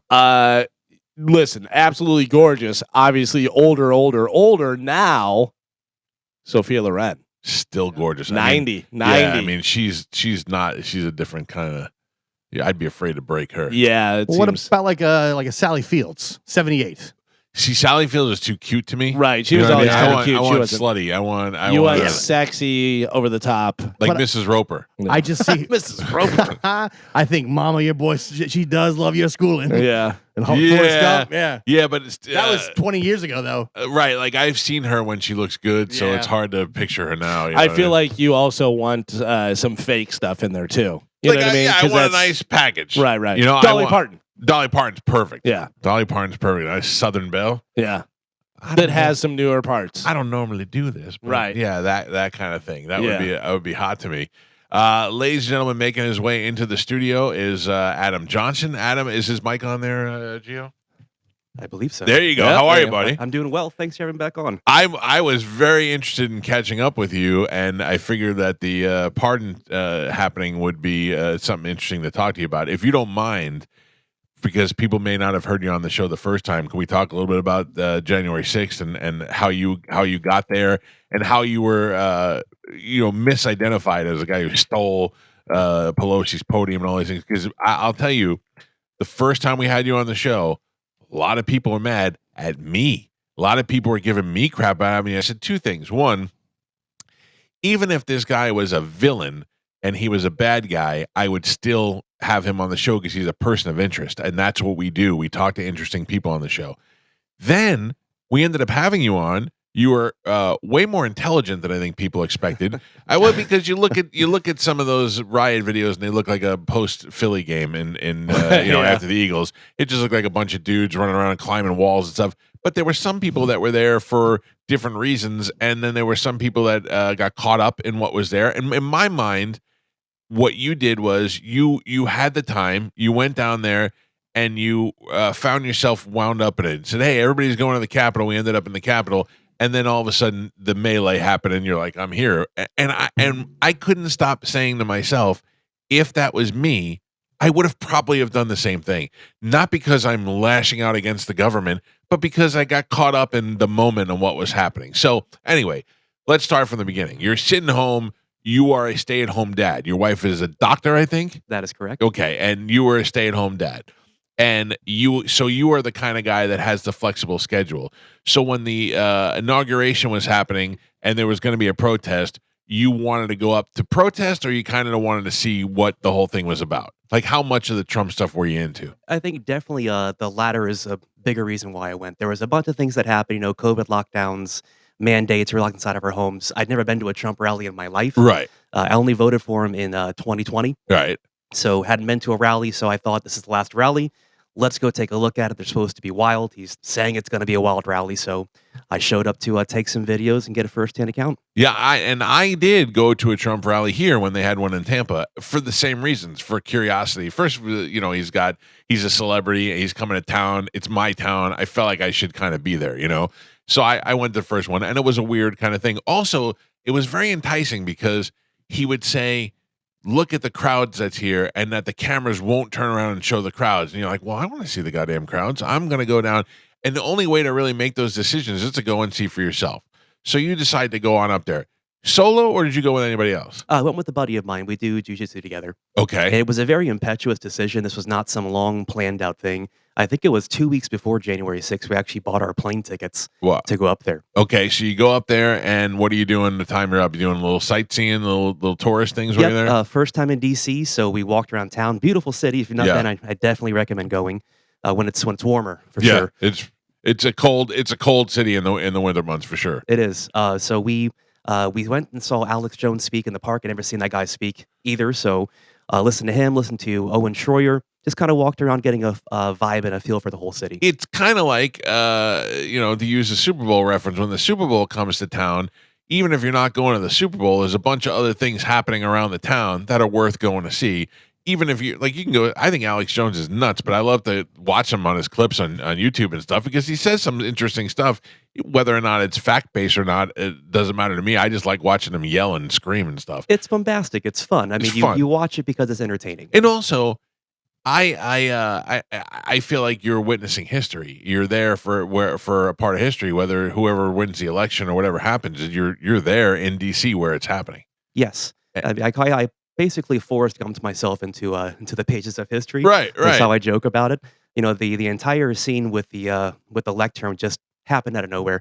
I didn't kick down someone's door. I didn't break into a building. I mean, it's been, I think, 4 years since that date now? Yeah. And, I mean, a lot of things have been found out since then. So that was one of the big interesting things on the show. So at what point do you make it from wherever you are to the Capitol building? Like, what is happening where somebody says, hey, we're storming the Capitol? Or do you say, hey, there's a group going over there? Like, where are you? Because having talked to you on and off the air, you don't seem like that kind of guy. You're not the guy that's like, let's go storm the Capitol. But you do seem like the kind of guy you're like, we're here. Let's go see what's going on. That sounds like a lot of cardio running towards a building 2 miles away. Yeah. So we're listening to Trump's speech. He says we're going to go down to the Capitol. We're going to march peacefully and patriotically, was I think his rhetoric, and let our voices be heard. Right. So everyone just kind of starts careening down the road. It's a long walk. It's about, I think, 1.5 miles, 2 miles from the ellipse down to the Capitol. Is it getting rambunctious? Are people chanting things? Or people just walking peacefully? They've got flags who are just walking. I think we got down towards the National Archives, and I'm sitting up on the steps, and I hear from the crowd that they broke into the Capitol. Right. And at this point, the pace does pick up because, holy cow, what's going on? Sure. And if you hear like there's a bad accident or something happened, white people have this innate responsibility to run towards the danger instead of away from it. Right. So we all start running down towards the Capitol. Plus, also, who doesn't want to see that? I mean, it doesn't mean that you are going to go storm the Capitol, but if there's stuff happening, I want to see what's going on. I mean, it's happening right in front of our eyes. Everyone slows down for a traffic accident, right? I mean, this is just human nature. Yeah. So we're all, we all hate each other for it, but everyone does it. Yeah. So we run down to the Capitol at this point, and by the time we get there, whatever barricades were there in the first place, they weren't there when I got there. So I didn't know barricades had been crossed. I just knew they were in the Capitol. Right. I get there on the west side of the building, and at this point, there's like a semicircle of officers that are just kind of tacitly standing around, and a bunch of protesters who were singing the national anthem, just kind of careening, perusing around. Okay. Not much. At some point, they release gas into the crowd, concussion grenades. This is on video now. These are things I didn't know 3 years ago. So I think it was the Metro Police that actually threw these munitions into the crowd without asking the crowd to disperse. Just because they were there singing the national anthem. And they were not authorized to use those munitions. They were actually told by their superiors, we're not using those right now. They launched them anyway. Right. At this point, people start getting gassed. And when you have, concussion devices and gas, falling at your feet in the middle of a crowd, you're going to have people go forward and people go back. Yeah, that crowd is spread out. I think a lot of the riot happened because of that. Yeah. And I do say there is a riot. We've seen the video. People were assaulting police officers. That is on video. We've seen it. Right. But the majority of people were not doing that. And even if you look at the charges, I think there are 1,600 charges. Only, I think it was 200 of them had violent charges. Right. And even in those violent charges, some of those charges are simply, there's video again of people patting officers on the back saying, thanks for being here. Thanks for your service. Yeah. And they caught an assault charge for that. Because they're physically touching the. That's interesting. So you, at what point are you like, I'm going to go inside? Were you following the group, or were you seeking shelter, or were you like, now I'm angry, I'm going inside? After the gassing, Yeah. I walked away from that because it's not a comfortable experience. Sure. I walked up some scaffolding, took some pictures. There's hundreds of thousands of people there. It's more than I've ever seen in a football stadium. Right. I noticed some people are walking inside. So I follow people inside the building. Now, do you know at this time you shouldn't go inside, or like, are they trying to stop people from going in, or are you just like, hey, it's open, I'm just walking in there? No one is stopping us from going inside. Right. And at the time, it's a public building. Yeah. I did walk in the wrong door. That it's the Senate wing door. There is an actual proper door to walk through. Yep. So if we're talking about that I trespassed, technically, yes. Okay. That is true. Was anybody trying to stop you from going in there? No, right? It was just there. There was zero resistance walking in those right. doors. Okay, so you didn't have to push through anybody to get in. You weren't necessarily being told not to go in. You just walked inside. Just walked inside. Okay. Me and about a few hundred people. Yeah. And we're And is the mentality as people are walking inside, let's destroy this place? Are they screaming? Are they just like, because I've seen some video where it looks like people are being destructive. Yes. So again, there are two groups of people, two temperaments of people. Yeah. And I think one of the worst things that we see is that we pull all of these people together and say all these people are bad. There are some people who were destroying things. Sure. There are some people who were very disrespectful, and those people, it's like, well, that's not a great look. And you kind of sully the waters that I came here to be in. Right. This wasn't your plan to do this, and now you're caught up in it, and you're in the middle of what's going on around you. So, are you thinking at some point, I'm going to get in deep trouble for this, or are you thinking they can't get us all? I definitely think it happened after I left the building. Yeah. The picture had went viral. I couldn't use. Well, hold on, but let's before we get there, let's talk about that. So the story is you break into Pelosi's office, kick her door down, punch her assistant in the face, say, I'm taking all your stuff, grab the lectern and walk out. Well, that's not the case at all. From what I remember you said, that happened to be positioned under a staircase. Yes. And you did not break in anywhere to take it, and you just picked it up for a photo opportunity. Yes, this was not a secure location of the building. This is where the public tours happen. I've been there a handful of times before, Right. or after the fact. And this is a place where the tour actually walks you through. So this is not a private place, a secure place that I broke into. Yeah. I didn't even open a door. It's sitting out in the open. I move it 39 feet to the center of the rotunda. I smile and wave because photographers are taking pictures. I set it down, give a short speech, and walk away from it. Now, did you have any idea that you would be a focal point of that day? You and the shaman. There was like, in my mind, it's you, the shaman guy, and the guy hanging from the bricks on the outside. The guy, I mean, those are the three pictures that stick out in my head. I mean, you had no idea what was going to happen after that. No, I did not. Yeah. I didn't know it was Getty Images taking the photo. I didn't know it would be released immediately. Yep. I've seen video now of actual Capitol officers looking at my picture while I was still inside the building. Wow. It was that quick. Went that quick. Huh? Mhm. So I remember getting updates. They're in, they're out. This guy stole Pelosi's podium. I mean, that was it was coming through in those orders. So you put the podium down, you gave your little speech or whatever you did, and then do you continue to walk through or do you exit after that? I continued to walk through. Right. So never been in the building before, not really sure where I'm going, so I'm meandering, without a license. And other people are doing the same thing. Yes. Okay. I will tell you, as we were walking through through that narrow corridor going into the rotunda, they were chanting USA, USA. When they hit the rotunda, it got quiet. I mean, like pin drop quiet. Really? There's something really powerful about that room. It's our history, and it's our shared history, and it got very quiet. People, I don't know, kind of changed their timbre, their tone. Right? It was more respectful. They were taking pictures. They were walking around, and that was the group that I was in. Okay. After the lectern, again, just kind of wandering around, I noticed there's a group of people walking further down the hallway, right? So there's the rotunda and then Statutory Hall. So I follow this group down Statutory Hall.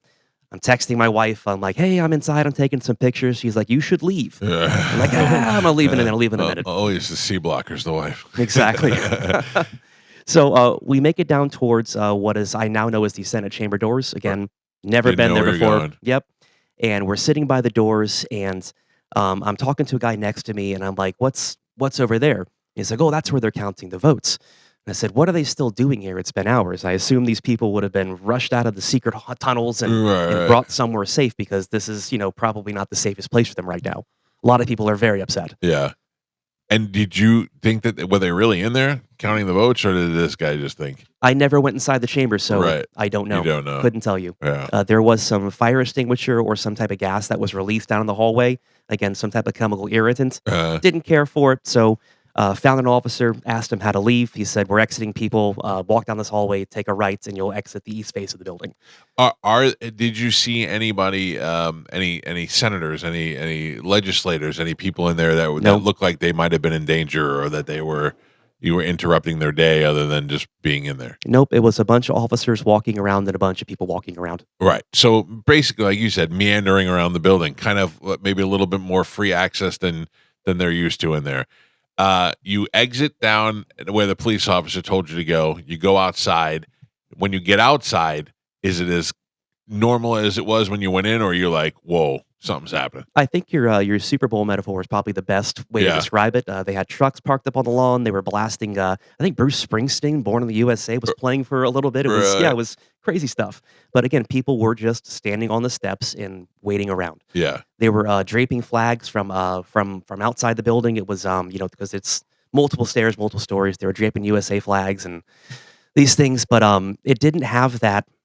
It wasn't the production that we saw MSNBC put on years later with the J6 committee. Right. The selective editing, the grabbing a handful of footage, putting it together and saying these were the worst parts of the day. Right. Because we saw, what was it, Tucker did the walkthrough with the shaman. Right. A completely different narrative. So again, depending on where your source comes from, you can have two different impressions about what happened that day. Yeah. Well, it's interesting because I don't feel like I'm pretty good at a BS detector. And talking to you the first time, people gave me a hard time for not pushing you. And I'm like, pushing him into what? Like, I almost put myself in that position. I'm a curious guy. I have the means to travel to DC. I could see myself doing something like this. And then I could see me getting caught up in the whole thing. And then all of a sudden I could also see myself instantly regretting some of it, and feeling the effects of it. So you exit out of there. Everything is over. At what point are you like, this could be bad? It was walking home. My phone had, or home, but back to Georgetown. Right. So 2-3 mile walk back. My phone had died. It's charging up my backpack. And I turn it on. I can't even use it because there are so many messages coming in all over Facebook, Instagram, regular messages. Couldn't even use it. So I had to put in airplane mode, download a handful of them. And that's when I knew, like, oh, this is probably going to be a problem. Because everyone knows who I am now. But you instantly became famous from that. It's iconic, and whether people are gonna like it or not, it's always going to be that picture of that day. That makes me think of something. What is the dumbest thing someone has come to you with? Like, I'm sure that you got hit up by so many people. You should do a rap. You should have this. Like, what's like the dumbest thing? You're like, there's no way I'm doing that. Oh man, there has been a lot of things. Good Lord. People want me to recreate the events all the time. I traveled to DC a handful of times. Like, oh, you should go steal the lectern again. I'm like, well, that put me in prison. So that's a horrible idea. Are you on Cameo? I am not. Because I would imagine a lot of people on Cameo like stand behind a thing and say happy birthday to this. The amount of grown men who have asked me to hold them like the lectern is astonishing. Okay, so you know that there's going to be trouble, and then I recall from talking to you last time, they were looking for you. They already pinpointed who you were, and then you called and turned yourself in, right? Yes, I actually called the AUSA and said, hey, I'm not fleeing. I'm driving home to be with my family. Right. My number is this. I live here, not running. So if you need anything, give me a call. Yes. So from day one, it's like, look, I think there's a big misunderstanding here. This is not what it is. So right, you're labeled as the guy who stole Nancy Pelosi's podium. But the truth is, you're a guy who just walked through, stopped and took a picture with it, and walked out on the advice of a police officer as to how to get out of there. Yes. And now the whole world is looking for you, and you leave them a message and give them your information. How soon until you're contacted?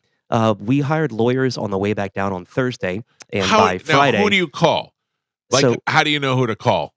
Good buddy of mine, his name is Jennings DePriest. He's pretty well connected in Tallahassee, politicians, lobbyists, things like that. Right. So he knows good federal lawyers. Okay, good attorneys. smart, yeah. So he told me, hey, you should definitely lawyer up. They're coming after you. Wow. So we hired them, Dan Eckhart, Dave Bigby. What is that feeling that you get when your guy says, you should lawyer up, they're coming after you? I've been called and told, you're fired. I've been called, you're getting sued. I know that feeling. It just drops, your stomach just drops into your butthole. It's actually very scary because federal charges, when they read the complaints, it's the United States government against you. Whoa, that's how it reads. Yeah. So that's not a fun place to be in. So this guy, you look at that and you go, all of them? Except all of you people? I know at least half of you like me. So you get this guy, he hooks you up with a lawyer, and then what does the lawyer do? Does he arrange the meeting? Does he arrange the what? The AUSA, which is the Assistant United States Attorney's Office, gets in contact with my attorneys. They're talking. They ask him where the lectern is if I still have it.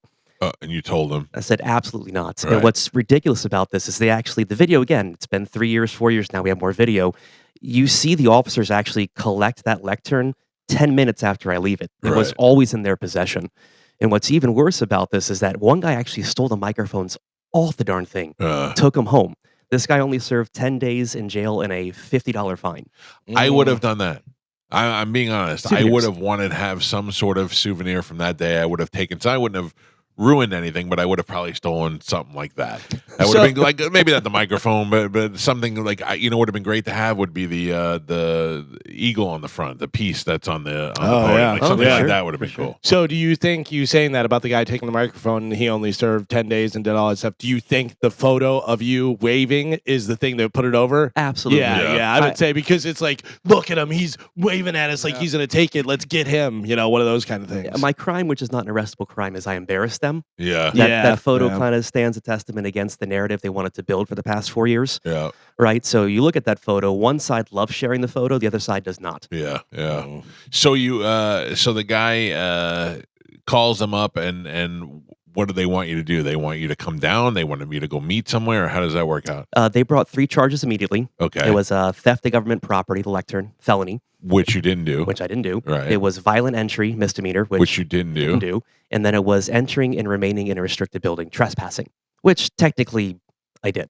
You went in the wrong door. Went in the wrong door. Right. Okay. So self-surrendered on a Friday I'm not making night. excuses for you. I'm trying to lay out the truth of what actually, according to you, what happened. Yes. Well, that's fair. I mean, again, I want to be honest, forthcoming. So went to state Pinellas County, actually, county for 4 days, Friday through Monday isolation.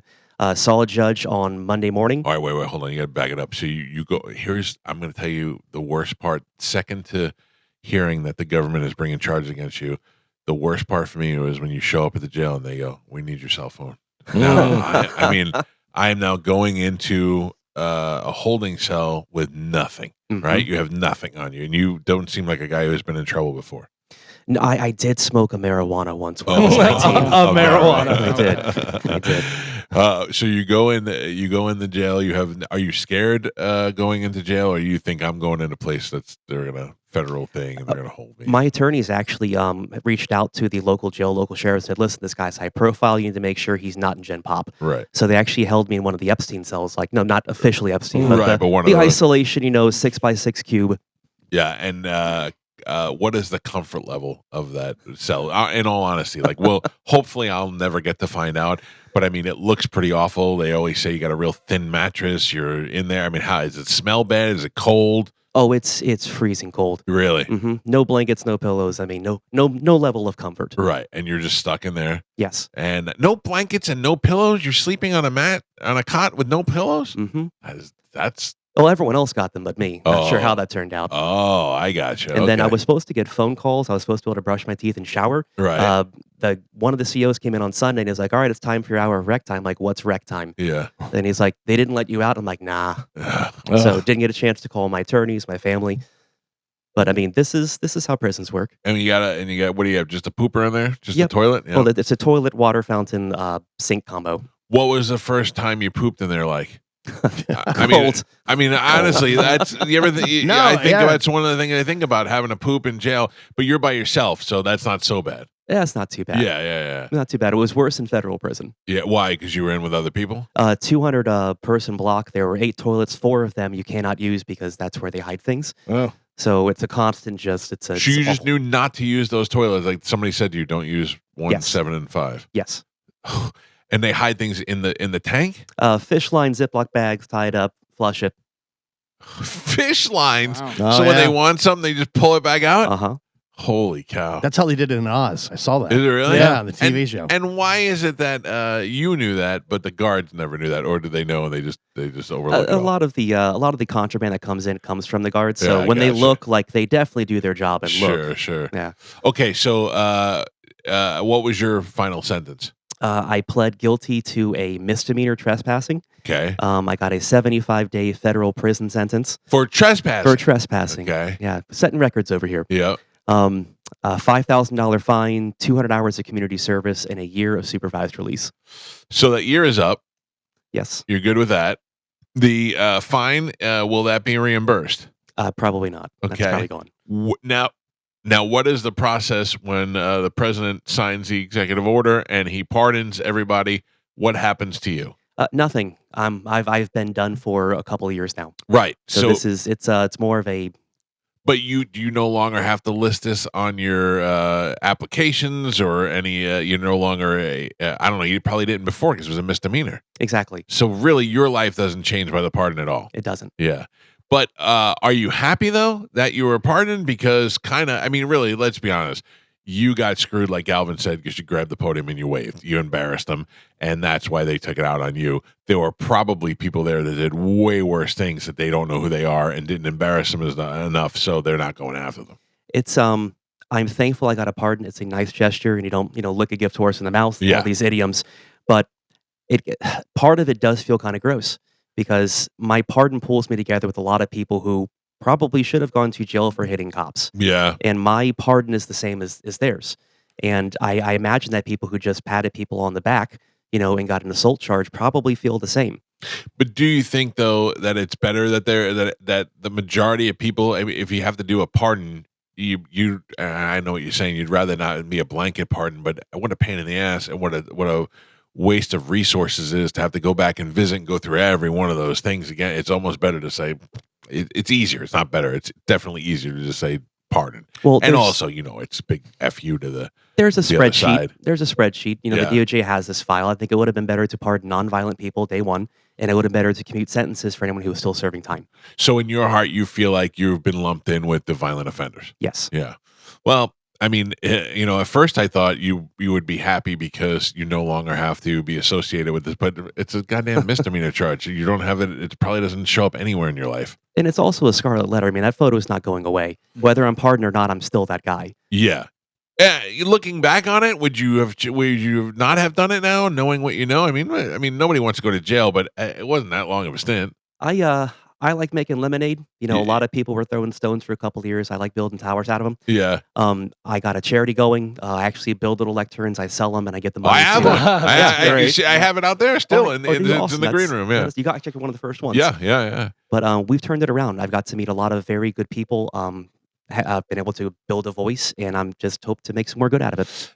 I think one of the things is people expect these guys that were involved to be mongoloids. They think you're just going to be every one of these guys and be like, we love Trump and that's why we're there. And then you talk to you and you're an educated guy who has an honest outlook on the whole situation. And I think that goes a long way. People realize that it wasn't just a bunch of maniacs who wanted to storm the Capitol, but some people were just interested in the process and how things go, and then may or may not have been caught up a little bit in the whole situation. It is that. Yeah. And again, I mean, I do think that a lot of people, myself included, were overserved by the Department of Justice. I think we can look back now and say, yeah, that was probably a bit too much. Yeah. And I don't know. These people who are now pardoned, they've lost their jobs. They've lost their families. Yeah. There's been, I think, 5 suicides now from our community. 2 of them have died recently in the past 2 days, both shot. So, I mean, how do these people actually start over? I've had a couple of years to put my life together. Some people have been in prison rotting for 4 years. Which blows my mind. Well, I mean, I don't know the level of the people that are in prison. There may be some people in there deservedly rotting that hit the police officers doing what they did. But the idea, I've been reading this. I was reading this book about Rikers Island, the prison, and how so many of those people end up in that jail because of the way the system works, and will serve 4 years in jail and then be found not guilty. Yes. And because of the way the system is so bad and so delayed, that's what happened. And these people are losing years and years from their life because of the system. Yes. I met a handful of those people in prison. I watched one guy get released after I think it was a 14-year sentence for cocaine. Wow. And that man's life is ruined. Like someone taught his kids how to drive. Someone watched them grow up and get married. And how is that fair? How is that justice? Was that the hardest part for you? I can do 75 days away from my wife like that. No problem. But the day that they put me in and I can't see, and you're a stay-at-home dad, you can't see your kids for, 2 months. That's got to be something. It was not a pleasant time. Yeah. I read a bunch of books. It was during COVID, so the first 17 days were in isolation. Right. So getting a hold of people was darn near impossible. Yeah. I chose not to take visitation while I was there from the family. because there were guys who were serving very long stretches during COVID. There was no visitation. Yeah. They had just recently brought it back, but it was 2 people a unit were allowed to see their family. So I forewent my visitation and gave it to someone else because I get to leave in a couple of weeks, and you're not going to see your family for another year. You're like when Jews work on Christmas, and like, you guys have Christmas, we'll work the Christmas day. That's good. I like that. So you gave it up for the other people. So were you like the cool guy in the prison? Like the other prisoners, like Adam's all right. There was a modicum of infamy that definitely followed me there. People knew who I was Right. between the guards and the inmates that were there. Everyone was very polite. I got to watch whatever TV I wanted to watch in whatever room, even though they're very, very much self-sorting. Yeah. You got TV. What other luxuries do they have in federal prison? They did throw me a going away party. They brought in a bottle of Johnny Walker Blue and a Publix cake. Oh, So that yeah, not too bad. That's so funny. And so you were well liked when you were in there? I was. Yeah. I actually helped build a library while I was there. COVID took away all their books. That's Shawshank that you're talking Yeah. about. No, You're I talking swear about to God. Shawshank Do you have a prison. friend named Red?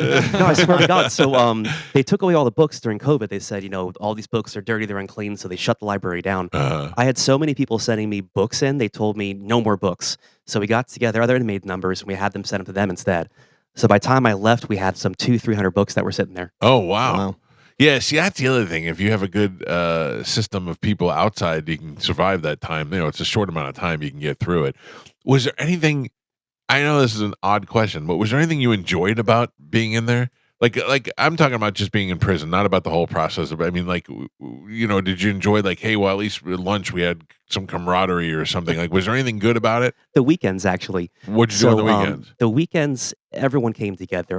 Whether it was the Puerto Ricans, the blacks, the Mexicans, the whites, everyone made food. We all watched sports. Right. It was this time where everyone got together. We're all in the same place, all wearing the same clothes.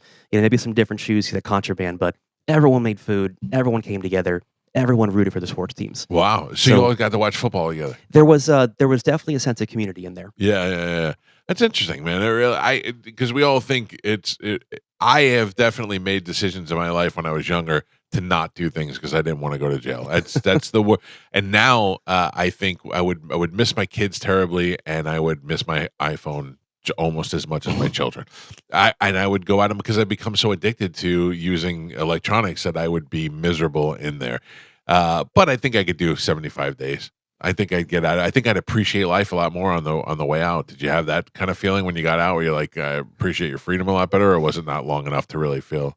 I had everything I love taken from me. Yeah. And there is when you feel that complete loss, it's very easy to come out and live in a spirit of thankfulness the rest of your life. Sure. I get that. I I have done things to jeopardize other things, and my wife will look at me and she'll go, "You're a dick." Did your wife ever, did she give you that? Did it cause grief between the two of you, or is she just like, "You're a dummy"? There was definitely initial conversation of what have you done to our family? Yeah. And when they were talking about a 20-year, 30-year sentence initially, my first conversation with her was, look, I don't expect you to wait around. You're young. That's your whole life. I did this thing to us. You didn't do it to us. If you need to move on, I completely understand. Right. You gave her the out. I did. Yeah. Well, I think I'm a decent person. Right, but you thought for sure that this could be a 20-year thing for you. Like, you had to really, if my wife said to me, if I said I'm going away for 75 days, and she said, well, that's the end for me. I'd be like, I'll be back in 2 months. Tap it out. Yeah. So I mean, you thought you were going. I did. Yeah. And she told me you're being stupid. We took a vow. I took an oath, and I'm going to honor that because I know you would. Huh? Oh, that's good. I have a question for you. Have you ever thought about cutting your glorious locks so you wouldn't be as recognizable? Longer now. I'm actually growing it out for. I'm donating it. That's why it's so long. Nice. Oh, there My you grandma go. got cancer when I was younger, and I always thought it'd be a nice thing to do. Yeah. And if I can grow it, why not? Yeah, good Donate for it. you. How often do you get recognized? It depends. I go to a lot of events now, so it's definitely a lot there. In my local community, if I go to the grocery store, I go to my local restaurant. It's always a conversation. Hey, how you doing? How do you feel about this? How do you feel about that? And Yeah, isn't it interesting how you were just some guy who went up to DC and now you're an authority on things because you went to jail? I mean, that's the truth. Is that it shows you what it takes to become? I mean, you can literally run for office now because of your popularity, and you will get support. It's odd though. I think my superpower is I can say I don't know, and I'm fine with that. Yeah. If I don't know, I'd rather learn. So I would. My audience would not. They would not let me live it down if I don't ask you this. Okay. You were in jail for 75 days. How long before you did gay stuff? Almost immediately, but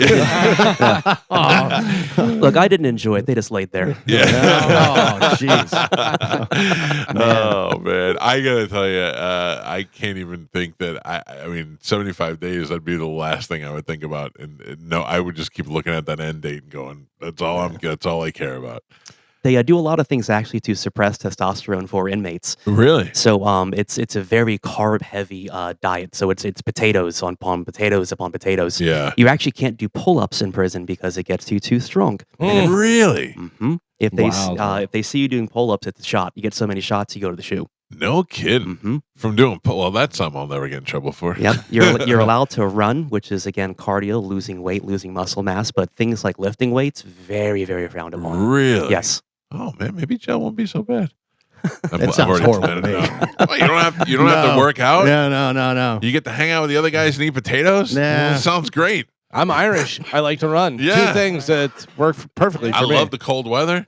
I feel like I would make a mistake and forget that I not to use toilet number 5. Yeah. And next thing I know, true. I'm Yeah, the for one you. that ruined the contraband getting in. You see anybody get shanked or anything, or was it not violent at all? There was one pillow party that Really? did happen. Pillow party, like a code red. You stuff a pillowcase full of like bars of soap and Right. other things, and you beat the tar out of Did someone. that guy deserve it, or did Absolutely. he did? What did he did. do? So, in the place that I was at, they actually very much frowned upon any of the touchy stuff. Yeah. Because if you get caught doing that, you lose commissary, you lose yard time.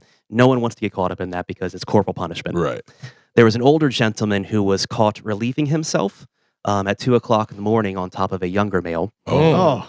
Who And was sleeping? Uh-huh. Oh. And when that was found out, some guy walked by. They called for a party.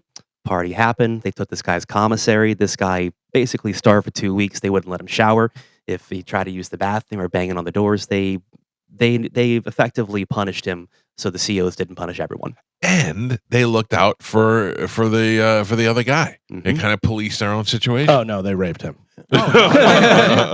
Do people tip you off when you're going in, or do you start Googling how do I survive federal prison? Yeah, like Martha Like, Stewart how do you did. find these things out? So I definitely did Google a bunch. I watched a bunch of prison podcasts, like what's day one look like. Right. But I was in isolation for the first 17 days. There was a guy that came down day one. His name was Sal. Sal's like the most New Jersey Italian guy that you can wrap your head around. Yeah. It is this guy. Had Yeah. a gold chain in prison. Don't know how he got it. All right. Hey, So- how you doing, long hair? Yeah, so Sal Yeah. comes down. He gives me 2 trash bags full of like ramen, nice pair of Nikes, gym shorts, all the creature comforts you can actually get in prison. And he's like, "Oh, you're one of us now," which meant the whites. White guy. Yeah. Uh-huh. And he's like, we take care of our own. We're gonna do this. We're gonna do that. And I'm like, I don't think I want to take any gifts day one. Maybe just hold on to it. It's like, no, it's not like that here. They do that stuff up in low. It was so. Did you take it? I did take it, And I ate like a king. And he didn't call you 3 days later and Wow. say now you have to stab a Puerto Rican for this. No. I will tell you, no one liked the Puerto Ricans in prison. Though. Really? Oh. Yes, it was the one group everyone equally just did not like. Why were they just a little They got too us loud? in trouble. They got us in trouble. They were flying drones up and down the hallways, delivering packages at 3:00 in the morning. It's like, you're going to get all of us punished. And it's like, Flying it's a short drones? walk. It's a short walk. Just walk down there. Oh, that's funny. Yeah. Well, listen, this is definitely. I have to tell you, you're part of history. Whether it was a long way to get there or not, the right way or the wrong way, you're a part of it. You're there, and I do find it admirable that you don't run away from it. You have been very good to us.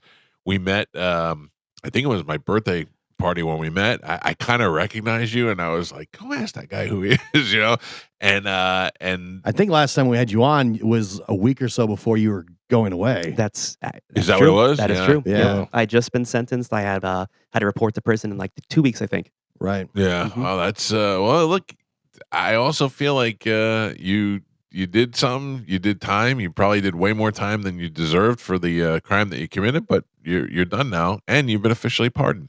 This is true. Yeah. Now, do you get something You that know- says you're pardoned? Do you get a piece of paper or something? That's a great question. I know I can print something off online, but I feel like I need something like a nice card stock. Yeah. Maybe a real signature, a nice Like a little frame. proclamation. Yeah. Something. Something. would Yeah, be nice. yeah. Like Something when- would be nice. When they name a day after somebody, they have like a proclamation. On this day, we declare, I feel like this guy who was like the top 5 of you guys should get proclamations. The shaman guy, you, the guy who was hanging from the wall outside. Yeah, a lot of people are upset about the pardons. They really, really are. I'm hearing this. And Look, then I think they're upset because of the reason you're upset, because you've been lumped in with the group of people who are actually offenders. So in order to take care of everybody, the people who didn't get to serve justice, justice served on them, are getting away with it. And I'm sure that is what. But I mean, that also makes you mad. So, but with that line of logic, wouldn't it also mean they would have to admit that I was overcharged and oversentenced? Yes. If they're fine with my pardon now, I mean, I guess, is that a form of an apology? You've done something now that if you walked into the Capitol building today through the Senate door and got caught in there and took a picture with a lectern while you were there, nothing would happen to you. You mean like the pro-Palestinians who marched through the Capitol last year? Right. Or the LGBTQ community who marched through the Capitol? Right. You would get nothing would happen to you. A fine. Slap on the wrist. If that. And but because because of them goddamn Getty Image people, man, they get that stuff out there and get it up quick. You became the face. This is what happened. It bothered me though that because there were obviously a lot of levels to how bad things got. Oh yeah. Because I mean there were people that did horrible things in there with beating cops. The one guy they just got out, he had thrown an explosive device down a hallway that it injured like 4 or 5 police officers. That's what bothered me about the pardons was they didn't want to take the time to see the different levels. It was just everybody, is done and out. Because there's some pretty messed up, horrible people that got to just walk free. That is my complaint. There's one guy who actually was hitting officers with a baseball bat while holding a riot shield.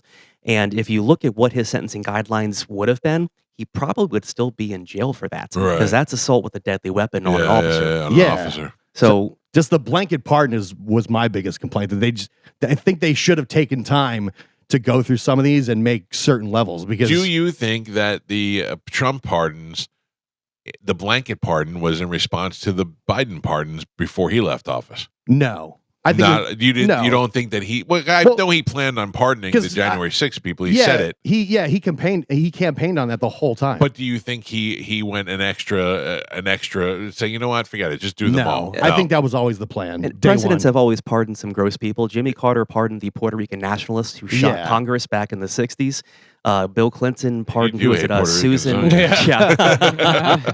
Bill Clinton pardoned who was it? Suzanne Rosa, who was part of Weather Underground, who supplied the bombs that bombed the U.S. Capitol back in the 80s. Plenty of scumbags have been pardoned before. Yes. All presidents. No, I was not. Like I said, he campaigned on that. He said day one, that was one of the very first things he was going to do. Right, but they asked him, will you do a blanket pardon or will you do? And he said, we don't know. We're going to. They asked J.D. Vance that, and he said, obviously, people who have attacked law enforcement aren't going to get out. Right. And Trump just said, nope, everybody's free and clear. I think it just came from it's been 4 years. We have more pressing issues. It's time to move on. And we do. We actually have real issues in our country that need to be solved. Yeah, and then there were guys like you who got caught up in it and got way too got way too involved and got way too punished. And like your wife said, you could have ruined your whole life. Thankfully, it did not. What was the worst thing you saw happening with your own eyes that entire day? I would say the assaulting the officers. Yeah. I do. I don't support that. My community service, I spent 200 hours actually working with law enforcement. So, maybe that's me like a testament, sorry about what happened, guys. I'm not that guy, but I don't support that. Never have, never will. These are people who only meet people on the worst days of their life. And that's a hard job. I don't want it. Well, I have to tell you, you're a very interesting guy. The whole story is great. And I appreciate you being cool to us. I know a lot of people try to get a hold of you and try to get you on the air, and I don't know why you like us, but I'm glad you do because it's just an interesting story. I know that there's going to be people that are mad that we had you on for a second time, and it's not that I don't care, but if you don't get it, then you don't get it. I'm always going to talk to interesting people on this show, and this guy is in an event that was in history, and to be able to get a first-hand eyewitness account is great. It's priceless. Thank you for making the drive. I don't even know where Parrish is. It's North Sarasota. Yeah, I just see the signs all the time. Like it's one of those cities like Perry. You never get there. It's always just say eventually you'll get there. Thank you so much. I appreciate it. And we got to take a break. Anything you need to do? Anything you need to plug or anything before anything you want to get out there? If you feel so inclined, you can follow me on Twitter. It's at Lectern Leader. We do a bunch of good over there. Lots of fun jokes. So come have a good time. Yeah, I was. I couldn't remember what it was. I was trying to find you. I didn't have your phone number. I couldn't find it. And I'm like, I know we got like Twitter or something. I'm looking up podium guy. Yeah, I remember I had his phone number for last time. Yeah, And yeah, I sent him a text. I'm like, hey, man. He's like, I'm in Vegas right now, dude. Oh, yeah. What were you doing there? Just vacationing? Shot show. Did you win? Oh, Shot Show. That's right. Yeah, that's where our Shark Coast guys are this week. Yeah. Oh yeah, lots of fun. Yeah. All right, cool. All right, thank you, Adam Johnson. We'll take a quick break. It's the Mike Calta Show. This is 102.5 The Bone. Galvin. Yes. I don't know if you're comfortable with this, but may I ask what kind of car you drive? I drive a Cadillac. What model is it? Is it a truck or a car? It is a CTS Turbo. Oh. What is the license plate? It is FU. Got it. GO. If you were to pick up a passenger in your car that was overweight, do you think it would be a problem with performance of the vehicle? How fat would that person have to be? It's a Cadillac. All right. No. I don't think there is a person that could fit in my car that would mess with the performance. What if you had one of those like Toyota Celica Fast and the Furious car with the low profile tires, you know, when they lower the car? Oh yeah, that could cause a problem, I would imagine. How much does somebody have to weigh before it becomes a problem? I would say probably anything 400, 500. I mean, in your daily life, when's the last time you saw somebody that weighed 500 pounds? Like, can you recall? No, but I mean, you do. Right. I mean, you know, you go to the fair, you're eventually going to walk past the 500-pound guy. Yeah.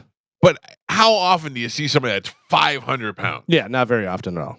Well, this lady, a 554-pound woman, as she likes to refer to herself as a BBW. You know what that stands for? Yeah. Big, beautiful woman. She also happens to be a rapper, and she's suing Lyft because a driver in Detroit denied her ride. He said his low-profile tires couldn't handle it. Her That's name true. is, I mean, cars and trucks have a payload. Yeah. You know what I mean? Yeah. Like they know how much it can handle.